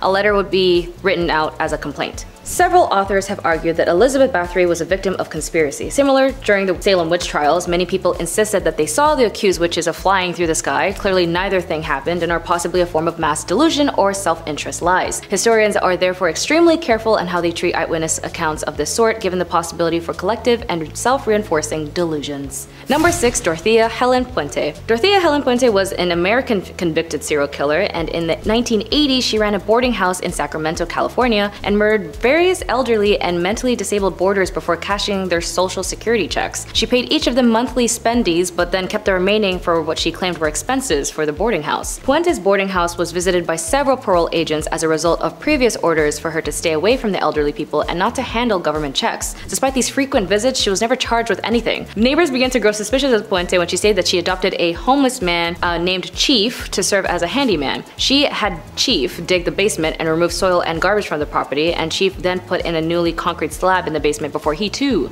mysteriously disappeared. In November 1988, another tenant in Puente's house, Alvaro Montoya, disappeared, and after he failed to show up for his meetings, his social worker reported him missing. Police arrived at Puente's boarding house and began to search the property. They discovered recently disturbed soil and were able to uncover 7 bodies in the yard. When the investigation began, Puente was not considered a suspect, and as soon as the police let her out of their sight, she basically fled to Los Angeles, where she visited a bar and began to talk to an elderly pensioner. The man recognized her from the news, and then he called the police, and she was charged with 9 counts of murder and was sentenced to 2 years of life. She died at the age of 82 and had always insisted all of her tenants died to natural death. Number 5. Giulia Tofana. Not your typical Chanel number 5, but this too was a femme fatale bottle used by so many women to do one major thing: to get rid of their husbands. By some definitions, Giulia was a girl's girl. After all, it was the 1600s, and women who had malignant husbands who would physically harm and control them was a rather common issue, and the general rule was that unless your spouse passed away, that was the only time a woman could be granted her freedom. In its creation was associated by none other than Giulia Tofana, who apparently was the ringleader of 6 poisoners in Rome. In order to avoid detection from authorities, they actually used the trade name after St. Nicholas and would sell the poison openly as a cosmetic. They even went ahead and used an image of St. Nicholas over the vials, and St. Nicholas and the vial of poison would be sold, affecting over 600 victims, mostly husbands. The active contents inside the vial was unknown, but it was filled with arsenic, lead, and possibly belladonna. It was colorless, tasteless, and therefore very easy to mix with other substances like wine or water. The poisoning would go unnoticed, and its symptoms would mimic other illnesses that was prominent at the time. First dosage would mimic a cold, the third would be digestive issues, and the fourth was death. It was so effective effective and helpful that when the poison was used to be in its slow active state, it would give the victims time to assume that they were dying and write a will. And if the provider of the poison changed their mind, an antidote was simply lemon juice and vinegar. Fun fact,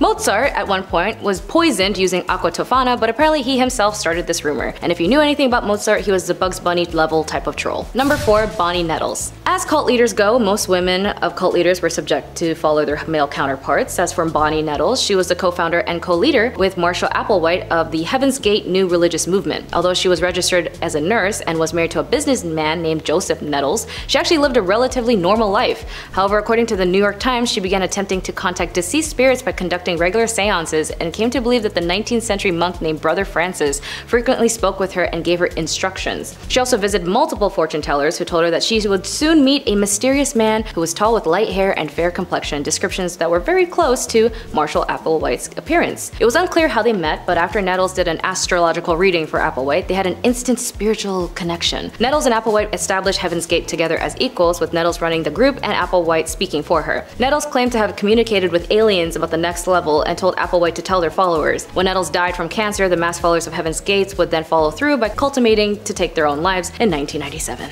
Number 3, Eileen Wuornos. On a bit recent note, you may or may not have heard in this case in the news, but Eileen Wuornos was a convicted serial killer as she targeted only men as an adult worker. She had up to 7 victims and would target specifically motorists, men who she would meet as a hitchhiker. Her story begins when her mother at the age of 14 married her father at the age of 19. After 2 months of having Eileen, her parents divorced and left her with her alcoholic grandparents who were also malicious in their care. Eileen would then do adult work as a minor once her grandfather kicked her out to live in the woods at the age of 15, and she tried to take her own life multiple times, all failed attempts, and until she met the love of her life, Tyra Moore, in the late 80s is when she would continue a string of crime. While she was incarcerated at the Florida Department of Corrections BCI death row for women, she tried to appeal to the US Supreme Court, which was later denied, and at that point she dismissed her legal counsel and terminated all pending appeals. She would then go off and say, "I killed those men, I robbed them cold as ice, and I'd do it again too. There's no chance in keeping me alive or anything, because I'd kill again. I have hate crawling through my system. I'm so sick of this she's crazy stuff. I've been evaluated so many times.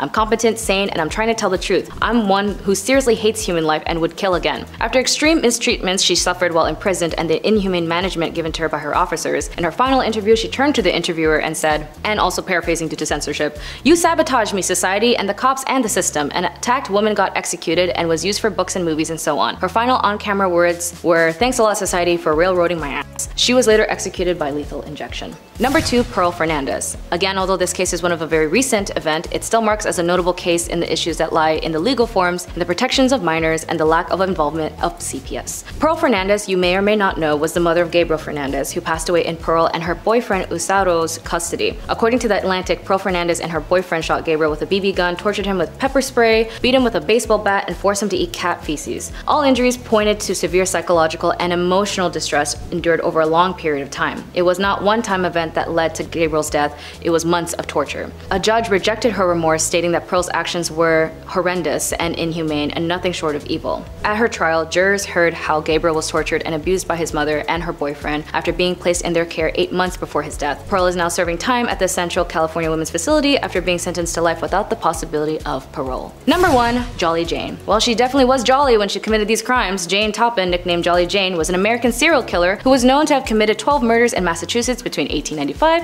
and 1901. How did she commit these? Well, she was a nurse, and her objective was oddly enough to target patients and their family members. Doctors who hired her thought of her as one of their best nurses, but today psychiatrists say that she was one of the most unusual serial killers in history. She was born and raised in the Boston Female Asylum, where unwanted female children were often abandoned. There she was adopted by Ann Toppin, where she was under foster care until she was 18. At this point, she then pursued nursing at Cambridge Hospital in Boston. It was here where she stated her interest in the patients was ought to be taken care of. She grew emotional attachments to them, and if she really liked them, she would fake their medical documents to force them to stay longer at the hospital. She would then also dose her elderly patients with opium to see how they react with the drugs, and then upping the dosage each time. She would also watch them slowly succumb to their death, and she would also mix different types of poisons with her patients and other drugs to stage a sickness and nurse them back to health. Very similar to the Gypsy Rose Blanchard case, where her mother Dee Dee had a mental illness known as Munch Austen syndrome by proxy. This mental health condition is basically where a caregiver makes up or causes an illness or injury in a person under their care, such as the young or the elderly adult, or a person who has a disability. Because vulnerable people are the victims, MSBP is a form of multiple harm cases. Jolly Jane also had a masochistic side, as she would even get into the bed of her patients who were suffering until they died. She wasn't caught until she used a metallic-based poison on a victim, which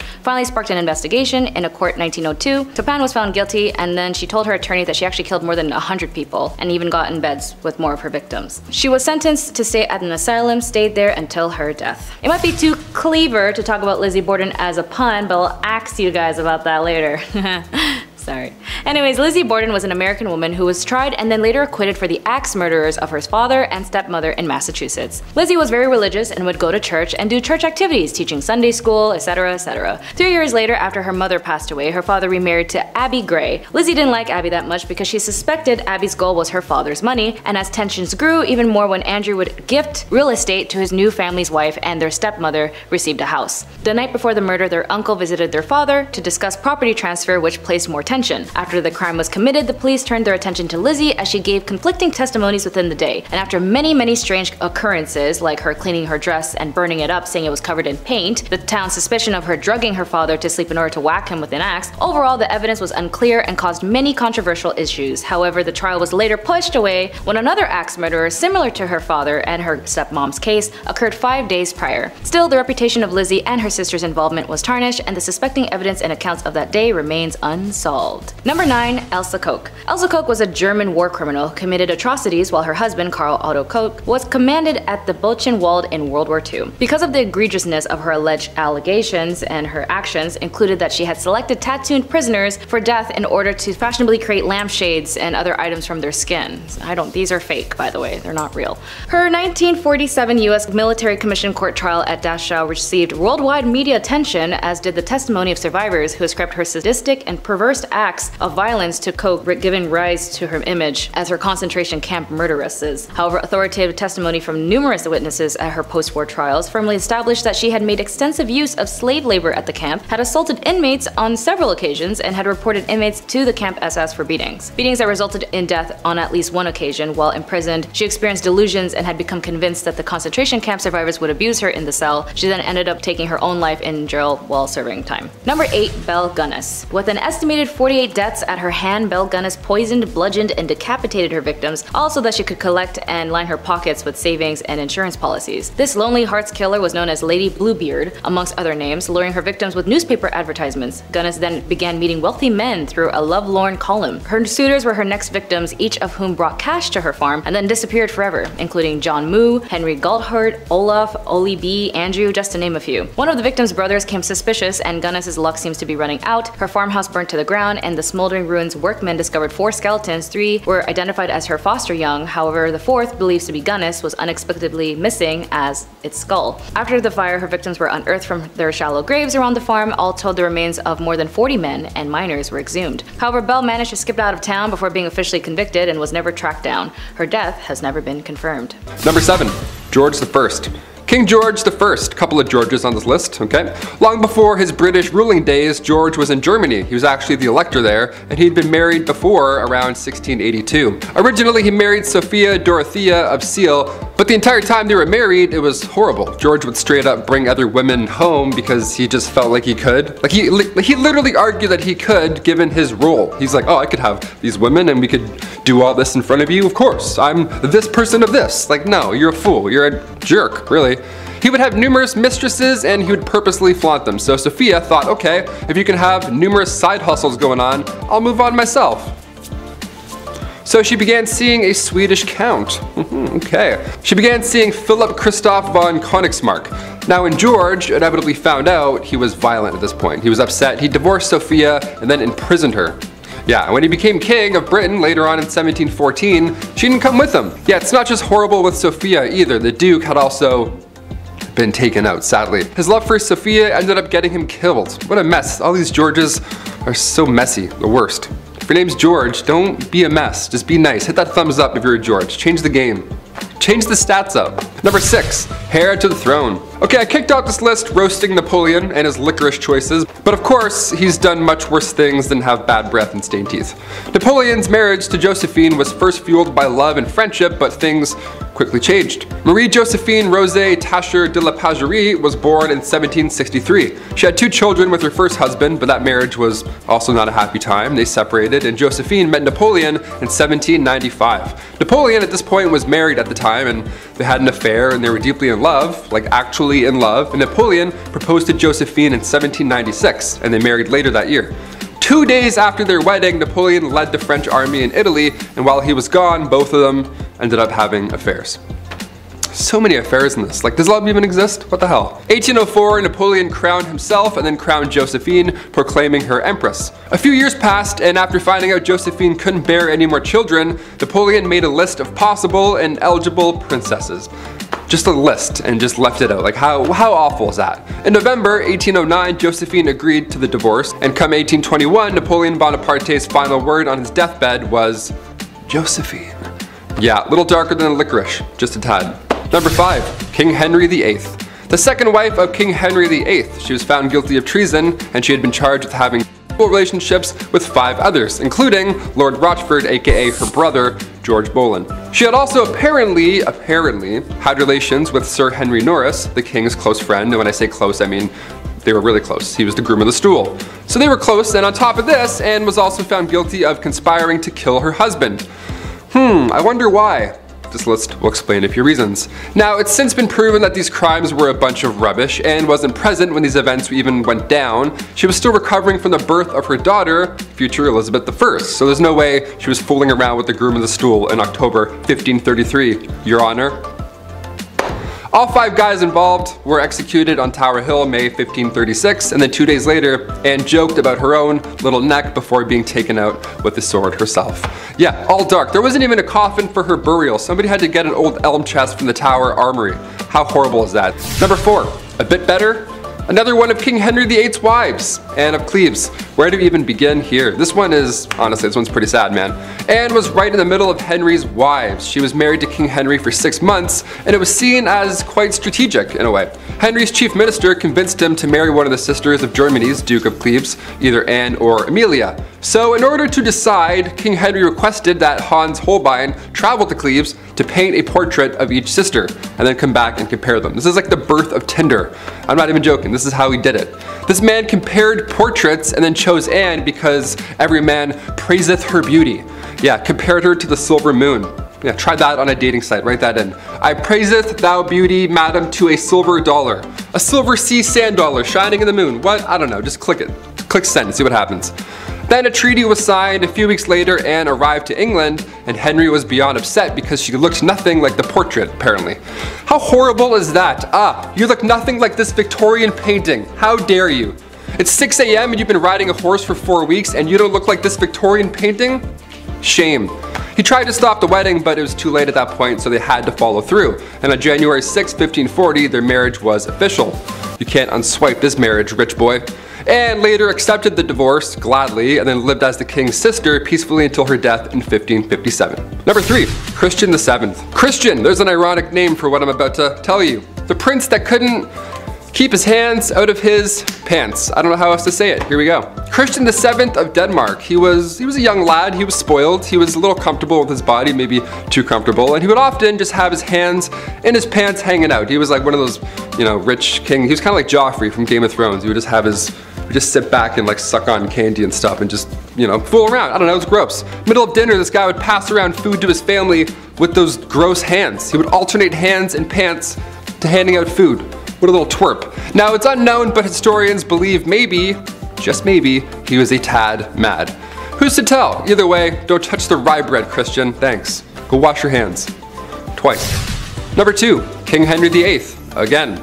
Of course, we have to talk about Henry VIII again. He's pretty bad, not gonna lie. Henry VIII was King of England from 1509 to 1547. He's been married a handful of times, as we've heard by now, and all of them have went south. When Henry married Catherine, he was 49. She was a few years younger. She was actually a lot younger, classic 1500s.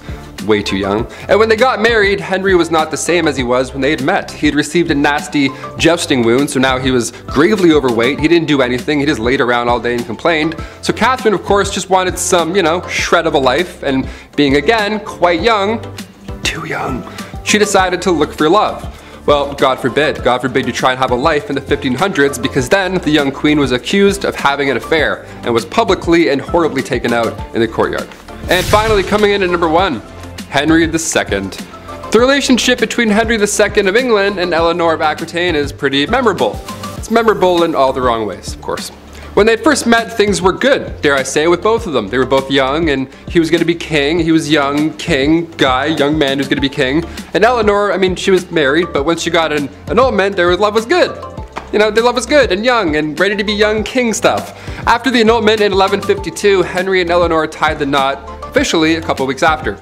Love moves quickly, apparently. Henry started having affairs, because of course he did. At this point in this list, we're not gasping at affairs, sadly. But come 1173, Eleanor had convinced their sons to go against father. Yeah, Henry didn't take this well, and he had Eleanor locked up for 16 years. He had died, so after that point she had resumed the royal roles, because at this point those two boys had grown up and inherited the throne, Richard and John. But being locked up for that long, what a nightmare that relationship was entirely. Number 10. No one's ever really gone. You may have heard that said when losing a family member, a pet, or in the worst Star Wars movies ever made. Sorry, not sorry Disney, those are terrible. But perhaps there is someone who is never really gone. Genghis Khan. Yes, that's right. The ruthless Mongol warrior who conquered so much in his time that we're still talking about it today. So why is this big bad warrior still with us today? Well, that's because of DNA. Yeah, in his time there was lots of activities going on, besides the usual pillaging the village and unaliving those who oppose you. There were a lot of happy endings, let's say, and by that I mean forced non-YouTube friendly conduct bedroom happy endings. So much so that when a study was conducted back in 2003, 8% of men in Asia were thought to be descendants of the mighty man himself. 0.5% worldwide. That doesn't sound like a lot, but we're talking about millions of people here. Next time you go out, you may be brushing shoulders with the warrior's kin. Prepare for battle! Number 9. Henry again? Boy, it's really hard not to talk about this guy. But dude was kinda down bad for it. He's just most well known for his mistreatment of his wives, and by mistreatment, I don't mean getting into a fight over whether or not the toilet seat should be up or down and then having a very toxic argument in front of family members. No, because when Henry was upset with marriage, he wanted divorce, which honestly was kind of taboo for the time. Oh yeah, and he also beheaded 2 of his wives because that's how it goes. I know every couple has their issues to work out, but for most dads out there, having sun-drenched beer-fueled weekends, they never go beheading after that. Although, Dad's been staring at the lawnmower for a while and there's a lot of blades on that. Dad? While it is true King Henry VIII did behead 2 wives, he didn't do it to all of them. And at some points we're honestly quite pleased with his holy sanctity of marriage. Anyone who's ever been married can tell you how peaceful and sacred that bond really is. Number 8. The People's Princess. Okay, I know Prince Charles isn't exactly a king, but he is royalty, and the man kinda did Diana dirty. That's a quick and half put together allusion to a Michael Jackson song for the English majors and the audience. Being royalty isn't easy. Being royalty in a modern age when paparazzi overwhelm you with lights and cameras just for a juicy piece of gossip like, when was your last bowel movement? Is it slow? Extra extra, read all about it, the princess is constipated. That's just not fun. So after Prince Charles and Princess Diana had been married for a few years, you can understand how excited the media was to find out about their marital disputes. "There was 3 of us in this marriage, so it was a bit crowded," was a quote by Princess Diana that gave the media a field day. Sadly, Prince Charles was having an affair, and it wouldn't be too much longer that Diana would perish in a car accident that may or may not be organized by the royal family themselves. Number 7. Party hard. Zhu Huzhou was the emperor of the Ming Dynasty in the early 1500s. Now, lately we've been talking about kings and queens. We're on part 2s for both now, and there's a good amount who simply just aren't ready. They're too young to rule. Like Joffrey from Game of Thrones. Kings like that actually existed. They were horrible. They were young, they were too young to know what was right and wrong. Plus, they usually have some corrupt parents whispering in their ears the entire time. Zhu took the throne at just age 14, and for a while, ministers were confident that he would grow into the role and become the leader that he was born to be. Well, when he got older, he transformed a zoo just outside of Beijing. He transformed it into his own personal brothel. Yum. I mean, on one hand, I'm glad the animals are free, but like, a zoo? You couldn't find a more romantic place? Can convert an Applebee's to a brothel, maybe? I don't know, something with AC? His final days were spent partying, and some would say a little bit too hard. He got intoxicated and fell from a boat. That's how he ended his life. Honestly, not a bad way to go out. Pretty OG. At number 6, love game. A lot of kings and queens throughout history have been known to engage in the horizontal hustle a lot. I mean, when you're a ruler of a kingdom, you don't really have much to do in your spare time, so what else are you gonna do? Play a board game? No. These monarchs were getting busy all the time, but there was one king who was just so obsessed with getting a good old pickle tickle that it just became his whole personality. King Philip V was known to be a nymphomaniac, and he liked doing the deed a lot, but because at the time, the Catholic Church said that having sexy time with anyone but your spouse was a sin, the king and his wife were getting busy all the time. Eventually, his first wife caught on to how to use this to her advantage, and she would often refuse to sleep with him until she got her way with anything she suggested or demanded from him. You would think that he would catch on to this game, but maybe his urges were just so strong because he always caved and gave her what he wanted. Obviously, this man did not follow Hoodville. Absolutely not. Just to give you guys an idea of how obsessed this guy was, when his wife was on her deathbed, before she went he literally tried to get one last bang in. On her deathbed. Like, dude, not the time. Number 5. George V. We love hobbies here on Bumblebee. I mean, I used to collect special quarters growing up. I swear to God. The only time I've ever been good at saving money was when I was 12. I would see one of these and be like, don't touch it. George V turned out he loved stamps. A lot. Like a lot. Since he was a wee young lad, he was collecting these little guys. Here's the unusually impressive part about him though and his hobby. He continued to collect stamps during World War I. This guy was busy, everybody's trying to stay alive, and George is just licking stamps in the library like a prince. Like all collections, it started at an early age, and now it's at the point where it's past impressive and it's just borderline strange. This guy had albums on albums of stamps. He had around 330 albums, each with 60 pages full of stamps. Quick maths, that's like 20,000 pages full of stamps. So naturally he was nicknamed the King of Stamps, or rather the King of Philately, the official term for collecting stamps. It's a nice word. Philately. Back in 1905, he set an all-time stamp record, which I didn't even know that was the thing, and it was the most money ever spent on a single stamp. The guy dropped like 220,000 US on a single stamp. Somebody even asked the prince down the road if he had heard about this idiot who spent 1,400 pounds on a stamp, and he was proud of it. He was like, that was me, you wanna see it? The next King George is a little different, to say the least. At number 4, womanizer. I'm going to preface this by saying that George IV of England was voted as England's worst king by historians, so that should already tell you a lot about this guy. Georgie here was yet another one of those monarchs who was a little too invested in his intimate conquests, you know? Now we do know that the encounters that he was on were all consensual, so that's a plus. However, he was still creepy about it. Yeah. This man tried everything to get a woman to sleep with him. He would throw a tantrum if she said no, or threaten to end his life if he didn't get to do the 8-legged nature dance, you know? Somehow, this had a pretty good success rate, even though he was not a catch at all. It feels like this was one of those situations where you kind of just give in to make him stop talking, you know? Anyways, this guy was super creepy because on top of the lengths that he would go to just to get some time in the sack, he also kept trophies of his conquests. He would ask each of the people he slept with for a lock of their hair, and he kept them all. Back then, it was kind of common for lovers to keep locks of each other's hair, but George's collection was alarming because of just how many locks of hair there were. After the king died, his brothers found 7,000 envelopes, each with a lock of hair that was, quote, enough to stuff a sofa, end quote. Fun fact, if you want to see this insane collection, it is in a museum in Scotland, so check that out if you want, I guess. Number 3. Kleptomania Part 2. On our spoiled queens list, Brie mentioned Queen Mary and how she just couldn't stop stealing, which is hilarious to me, just this old lady stealing your shit.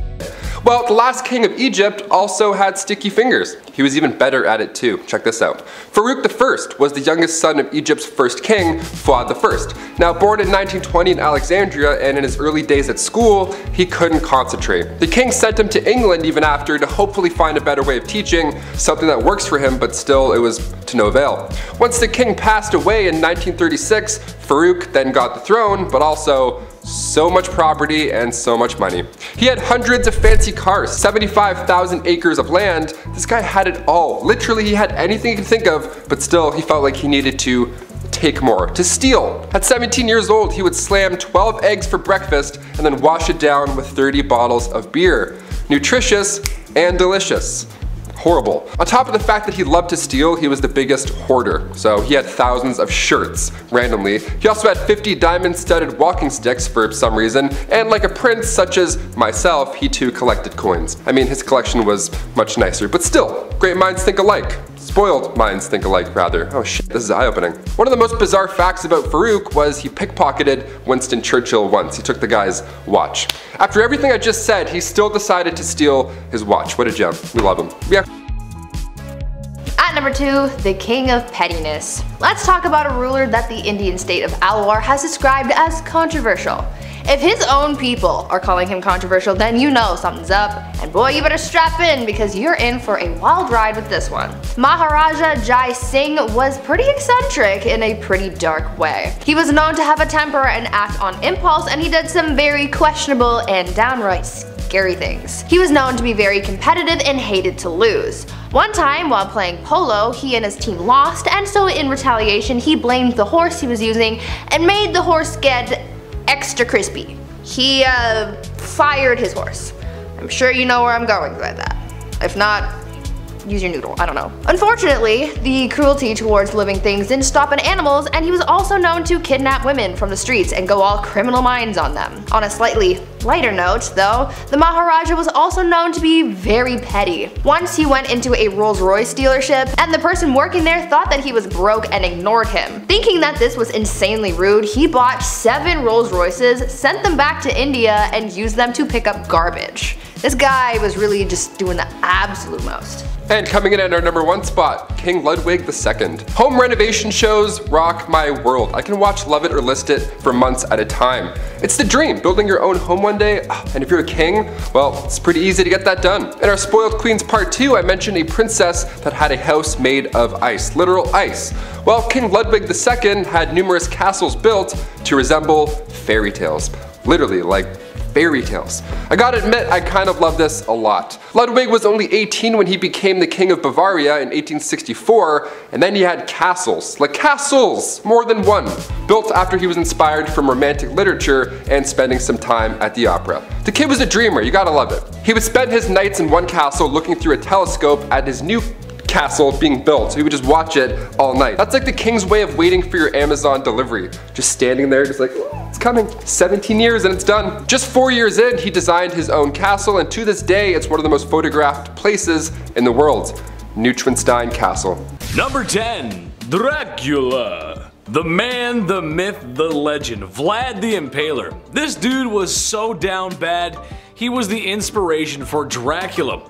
There's really only one reason why he was so evil, and honestly, it's in his name. Vlad the Impaler liked to impale people, oftentimes alive. As if this was the worst thing thought up by a human being ever, he would leave the pikes on display, creating a horror only the eyes of medieval Europe could see. There's gonna be a lot of bad dudes on this list, some really saucy villains, unsavory characters who will make your skin crawl, but only Vlad has been bad enough to get a monster inspired by him, essentially turning his actions into somewhat of a spooky mythology. Dude gives off some serious goth energy. There's a few portraits of him, but if you look at it, he's got this stare in his eyes, like he wants to impale me or something. Vlad be nimble, Vlad be quick, just wait till you see his sharpened sticks. Number 9, the guy everyone knows. Look, YouTube won't let me say his name, but do we really have to? I mean, it's Mustache Man. Infamous for his bad art and lame book, he was the fascist leader of Germany.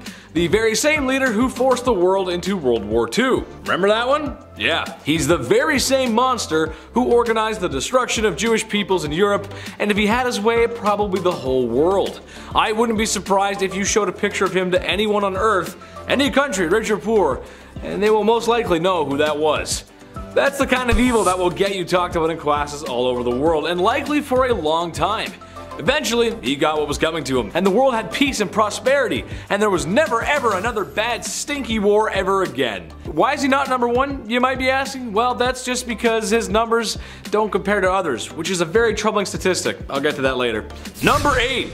Busy man. Most people on this list are not going to need any introduction. Genghis Khan is no exception to that. The Mongol warrior king saw his nomadic empire stretch thousands of miles, being one of history's largest empires. If you've been paying attention in history class, and you should have been, don't skip class or Big Ched will put you in the naughty corner. Bad. Yes, that's right, I just referred to myself in the third person. Speaking of third person, that's how many people Genghis unalived in his bloody conquests. Oh, did I say 3? I actually meant a lot. Did I say a lot? I actually meant a disturbing amount. Some people like to point out that he was accepting of other people's cultures and beliefs. Yes, that is true, but that's after he burned down the village right before he got to yours, and you got forcibly assimilated into his numbers. As you can also imagine, a bloodthirsty barbarian like him did not treat women with much respect. It's Genghis Khan, man. That's just how it do be. At number 7, kissing sheets. For thousands of years, monarchs worried about the threat of being poisoned by their enemies, and so they thought of an array of precautions to take in order to prevent being taken out by some kind of spicy death sauce or something. Many monarchs hired tasters to try their food before it was given to the king to make sure that it wasn't poisoned, but some monarchs were also afraid of being poisoned through something that they touched. This is why Henry VIII hired someone with a very important job to make sure that his bed wasn't poisoned. The person who was tasked with making the king's bed was also required to kiss every part of his bed in the morning. They would kiss the pillows, sheets, and blankets to prove that someone hadn't smeared poison on it. The king was also concerned with people poisoning clothing too, so his clothes as well as his son's clothes were also tested for poison before getting dressed. At number 6, eternal youth. I know that there are a lot of people out there who want to live forever. I am one of those people. I am afraid of dying, but I also want to see what humanity will look like many years from now until the sun consumes the earth. Unfortunately, that's kind of impossible, at least for now, until we come up with some kind of way to make people live longer. But this idea of prolonging your life has been around for thousands of years, and one Chinese emperor was super obsessed with the idea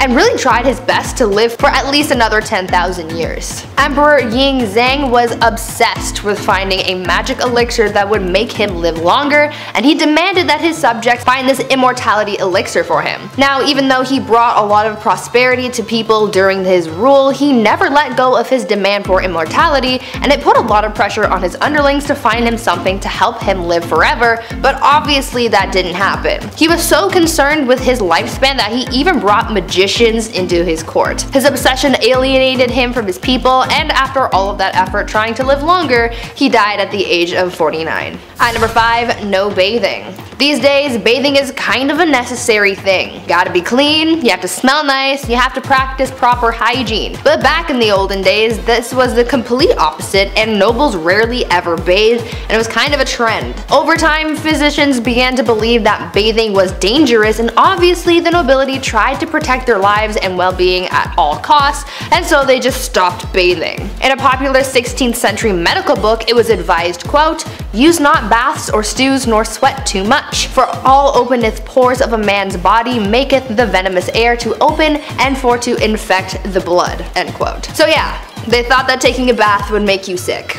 In the late 15th century, Queen Isabella of Spain would go around bragging about the fact that she had only ever bathed twice in her whole life. Weird flex, but okay. King James IV apparently never bathed, and his hygiene was so bad that he passed on lice to other people who went into a room that was frequented by the king. He also never washed his hands before eating and would just rub his fingers with the wet end of a napkin.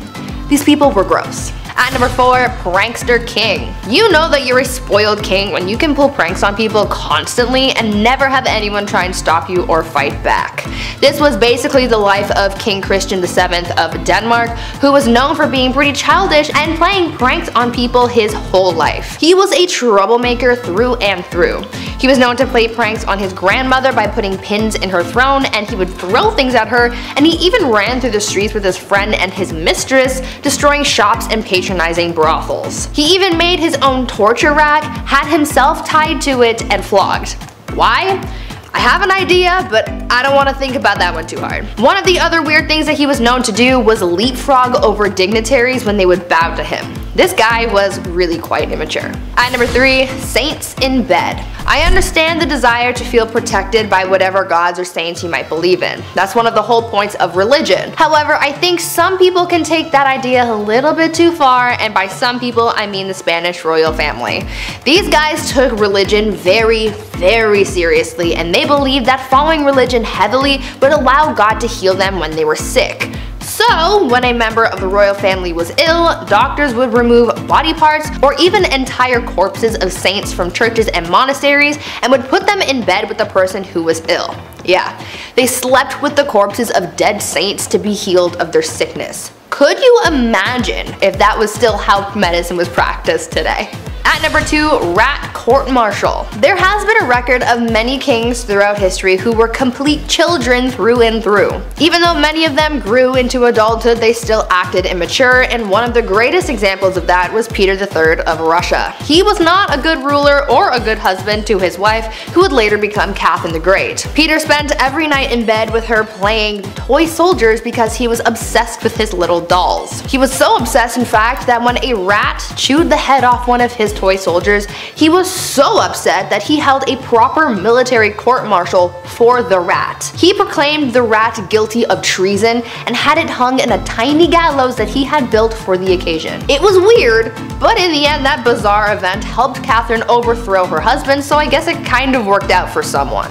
And finally, at number 1, groom of the stool. Guys, I found the worst job in history. You think working at the 1-star Domino's Pizza in your neighborhood is bad? Wait until you find out about the groom of the stool. The groom of the stool was a job created during the reign of Henry VIII, where the role was to monitor and assist the king in his bowel movements. They would carry around a commode at all times, and they were also tasked with monitoring the king's diet and meal times, and would organize the king's days around his break times. They were also tasked with undressing the king for him to do his business, and it's also been suggested that they would have had to, quote, cleanse the royal posterior as well. Sounds like a pretty crappy job to me, but I'm not funny, I'll leave. At number 10, royal enemas. Apparently, back in the day, enemas were all the rage amongst the elite. It was believed that enemas were good for your health, so everyone was doing it to try and live a little longer than the rest of those commoners and peasants. One person who really just couldn't get enough enemas in his life was King Louis XIV. It is believed that over the course of his life, Louis XIV received thousands of enemas. When I tell you this guy was obsessed, I'm not kidding. One year, Louis received 212 enemas in just the 1 year. And of course, he had to make his enemas a little jazzy and couldn't just use water like any other person. Oh no.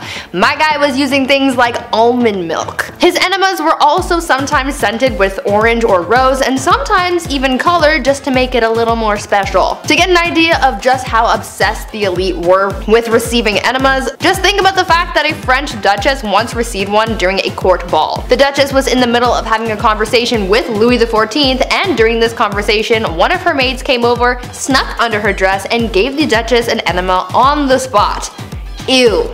These people were so weird. At number 9, pampered pony. I'm sure I can speak for most people when I say when you have a pet, you love and care for that thing like it is your child, right? Well, one Roman emperor might have taken that concept a little bit too far, because saying that he was obsessed with his horse is an understatement. The Roman emperor known as Caligula had a horse named Incitatus. Caligula was a horse racing enthusiast, so Incitatus was his pride and joy, and not too many people were all that thrilled about it, to be honest. When I tell you this horse horse was treated better than most people have ever been. I'm not kidding. The horse's stall was made out of marble, his manger was made out of ivory, and he was even fed oats flaked with gold. Caligula was also very adamant about his horse receiving a good and restful sleep before a race, and he was so serious about it that he made guards stand outside of the horse's stable to make sure that the horse remained undisturbed while it slept. This horse even had its own furniture. Like, what is he gonna do with it? He's a horse. Caligula was so fond of his horse that he even made it a priest and promised to make him consul, which was the lead position in the Roman government after the emperor, highly coveted by senators. This was the last straw for people because the emperor was putting his horse above his own people, so he was assassinated. Now, before I carry on telling you guys about the wild and crazy things that kings did back in the day, I would like to first ask you guys to consider leaving a like on this video if you're enjoying it so far, and also maybe think about subscribing as well to see more videos like this one. At number 8, Mumia medicine. It's safe to say that medicine from the past is very different from modern times. These days we have pharmaceuticals to treat illnesses, but back in the days of old there were very different and quite questionable methods of treating ailments, and one of those methods included cannibalism. In the 16th and 17th centuries, it was common practice for elites like priests, kings, and other nobles to consume remedies that included human bones, blood, and fat as medicine to treat ailments from headaches to epilepsy, and this practice was called Mumia medicine. At first, it started with people using Egyptian mummies and skulls from Irish graves for use in medicine, as bones would be ground and used in different tinctures for various uses. But soon, other parts of the body started to be used. Human fat was later used to treat ailments on the outside of the body, and blood would be consumed as well, as it was believed to contain the vitality of life. Several monarchs were known to use Mumia medicine, like Charles II and William II of England, Francois I of France, and Christian IV of Denmark. Number 7, Catherine de Medici. I'm chuckling, but I'm glad my obsession with rain in high school is about to come in handy. So, serving as the Queen of France from 1547 to 1559, Catherine had enormous political sway over her sons, the French kings Francis II, Charles IX, and Henry III. They reigned through the French wars of religion and faced problems with a group of Calvinist Protestants called the Huguenots. It is widely believed by historians that Catherine attempted to have their leader, Gaspard II de Coligny, assassinated. The attempt failed, and fearing retaliation from the most powerful folks in power, Catherine planned to kill them all before they could take action. The result was the St. Bartholomew's Day massacre, which resulted in the deaths of between 5,000 to 30,000 Huguenots. Number 6, Lady Elizabeth Bathory. Born in 1560 on a family estate in royal Hungary, Elizabeth was of noble lineage and privileged with education, wealth, and a lofty social rank. Her first taste of the morbidly bizarre was introduced to her during the early years of her life, when she suffered seizures which might have been epilepsy. Treatment at the time for such bouts included feeding the patient human redness and bits of skull from a non-sufferer. She bore witness to brutal punishments and executions carried out by her father's officers and was influenced by family members involved with Satanism and witchcraft. When she was barely in the double digits of age, Elizabeth was engaged to Count Ferenc Nadasdy, who she later married. Her husband spent much of his time away from home fighting the Ottomans, leaving Elizabeth to run the estate. Her sadism became more pronounced as time wore on, and upon the death of her husband in 1601, her vicious crimes escalated. Most of her victims were girls around the age of the time she got married, and were usually the daughters of lesser gentry who had been sent to court to learn etiquette. Her favorite punishment methods including using pins to stick under her victims' fingernails and covering her victims in honey and leaving them out to be eaten by ants and other insects. Other methods included whipping her victims with nettles and frequently burning body parts, especially genitalia. After burning her victims, she would dump them in icy water. Many of them were punished to the point of death, some of whom were buried in unmarked locations, and some sources even claim she engaged in people munching, making that her darkest secret. Elizabeth and a few of her servants were eventually arrested in 1610, and her accomplices were put on trial in 1611. With over 300 witness accounts and numerous testimonials, a guilty verdict was assured. A servant girl who claims to have seen evidence in Elizabeth's private books stated that her victims were around 650 folks. The accomplices were sentenced to death, and Elizabeth was confined to a bricked-up room with slits for air and delivery of food. She was found dead a couple years later. Number 5, Marie Antoinette. So France's queen between 1774 and 1792 was Marie Antoinette, who was, the last queen before the French Revolution. She had quite the reputation for splurging on expensive things and found herself in quite a few scandals. One in particular was the affair of the diamond necklace. So Countess de la Motte, A young lady pretended to be the queen's friend and entered the French court in 1785. She fooled a high society member into believing that Antoinette loved him. She even hired a buy-selling worker and disguised her as the queen and convinced the man that Marie wanted to purchase a diamond necklace. The jewelry cost around 1,600,000 livres then, which is almost $12 million today. The money was never paid, and the queen had no clue about what had taken place, but even though she was innocent, the public still despised her. Granted, she's mostly known for her infamous dialogue. When French subjects could not afford bread, she said, "Let them eat cake," which fueled the French Revolution and ultimately led to her execution. Number 4, Queen of Castile. So Juana la Loca was the Queen of Castile from 1504 to 1516, and she suffered from various mental disorders. After her husband passed in 1506, her father buried his body. However, Juana used to open the tomb and caress her husband's dead body, and ultimately she ordered the body dug out and kissed her husband's feet. Additionally, she would carry his coffin everywhere with her, and actually kept it under her bed. Years later though, she eventually allowed his burial outside her window. Look, I just keep weird dolls under my bed. Number 3, Maria Eleonora of Brandenburg. Maria Eleonora, born on November 11th of 1599, passing eventually on March 28th of 1655, held the title of Queen of Sweden from 1620 to 1632 as the wife of King Gustav II Adolf. Coming from a noble German family, she belonged to the prestigious house of I'm not even going to try and say that. However, when Maria and Gustav gave birth to a girl with a genetic condition causing excessive hair growth, Maria was deeply shocked. The unexpected appearance of her daughter, combined with societal beauty expectations, pushed Maria to her limits. She considered her daughter ugly and refused to care for what she perceived as a monstrous creature. When Gustav died when Christina was only, this many years old, Maria blamed her for his death. For over a year, Maria subjected Christina to very harsh punishment, confining her to blacked-out, darkened rooms to mourn her father in solitude for very extended periods, even placing her father's open casket in Christina's room and demanding she sleep next to it, which that's way too morbid, even by my standards. Maria's mental state deteriorated, eventually leading to Christina's removal from her custody. So thank goodness for Christina. Number 2, Sixi the Dragon Lady. So the story of her rise to power is a remarkable one. Born at a time when Chinese women were politically invisible, this lady managed to acquire enormous political influence by exploiting her position as a royal concubine, engaging in court intrigues and manipulating those around her. By the end of the 1860s, she had become the most powerful individual in China. Her will and her reach even exceeded 2 male emperors, who she frequently bypassed or overruled.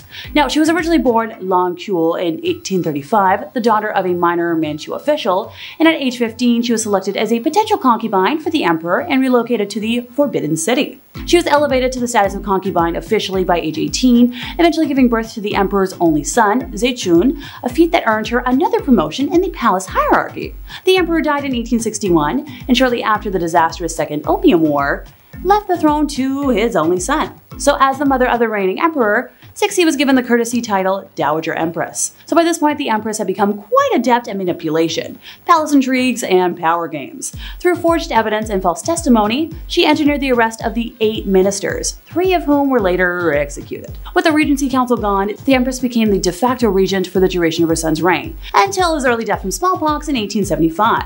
The Empress was instrumental in the succession, choosing her young nephew Zetan, who was crowned as emperor. So once again, this Dowager Empress acted as regent to the infant emperor, this time in a more formal capacity. 12 years into the young emperor's reign, our Empress moved to the Summer Palace in Beijing, and surrounded by a network of informants and advisors, doted on by loyalists and conservatives in the bureaucracy and military, she continued to exert enormous influence on appointments, policies, and matters of state. Stories of the Empress's extravagance are prevalent, since it has been claimed that she regularly increased her personal and food allowances, that she withdrew gold and silver from dwindling national reserves, and spirited millions of pounds offshore into bank accounts in London. Other tales of her exorbitant spending include her decision to spend 10 million silver teals, some set aside to rebuild the Chinese Navy, on the renovation of one of her palaces. Another rumor claims that 3,000 ebony boxes were needed to restore her jewelry collection. Number 1, Agrippina the Younger. So Julia Agrippina, also referred to as Agrippina the Younger, was a Roman empress from 49 to 54 AD, the 4th wife and niece of Emperor Claudius and the mother of Nero. After the death of her first husband, Agrippina tried to make shameless advances to the future emperor Galba,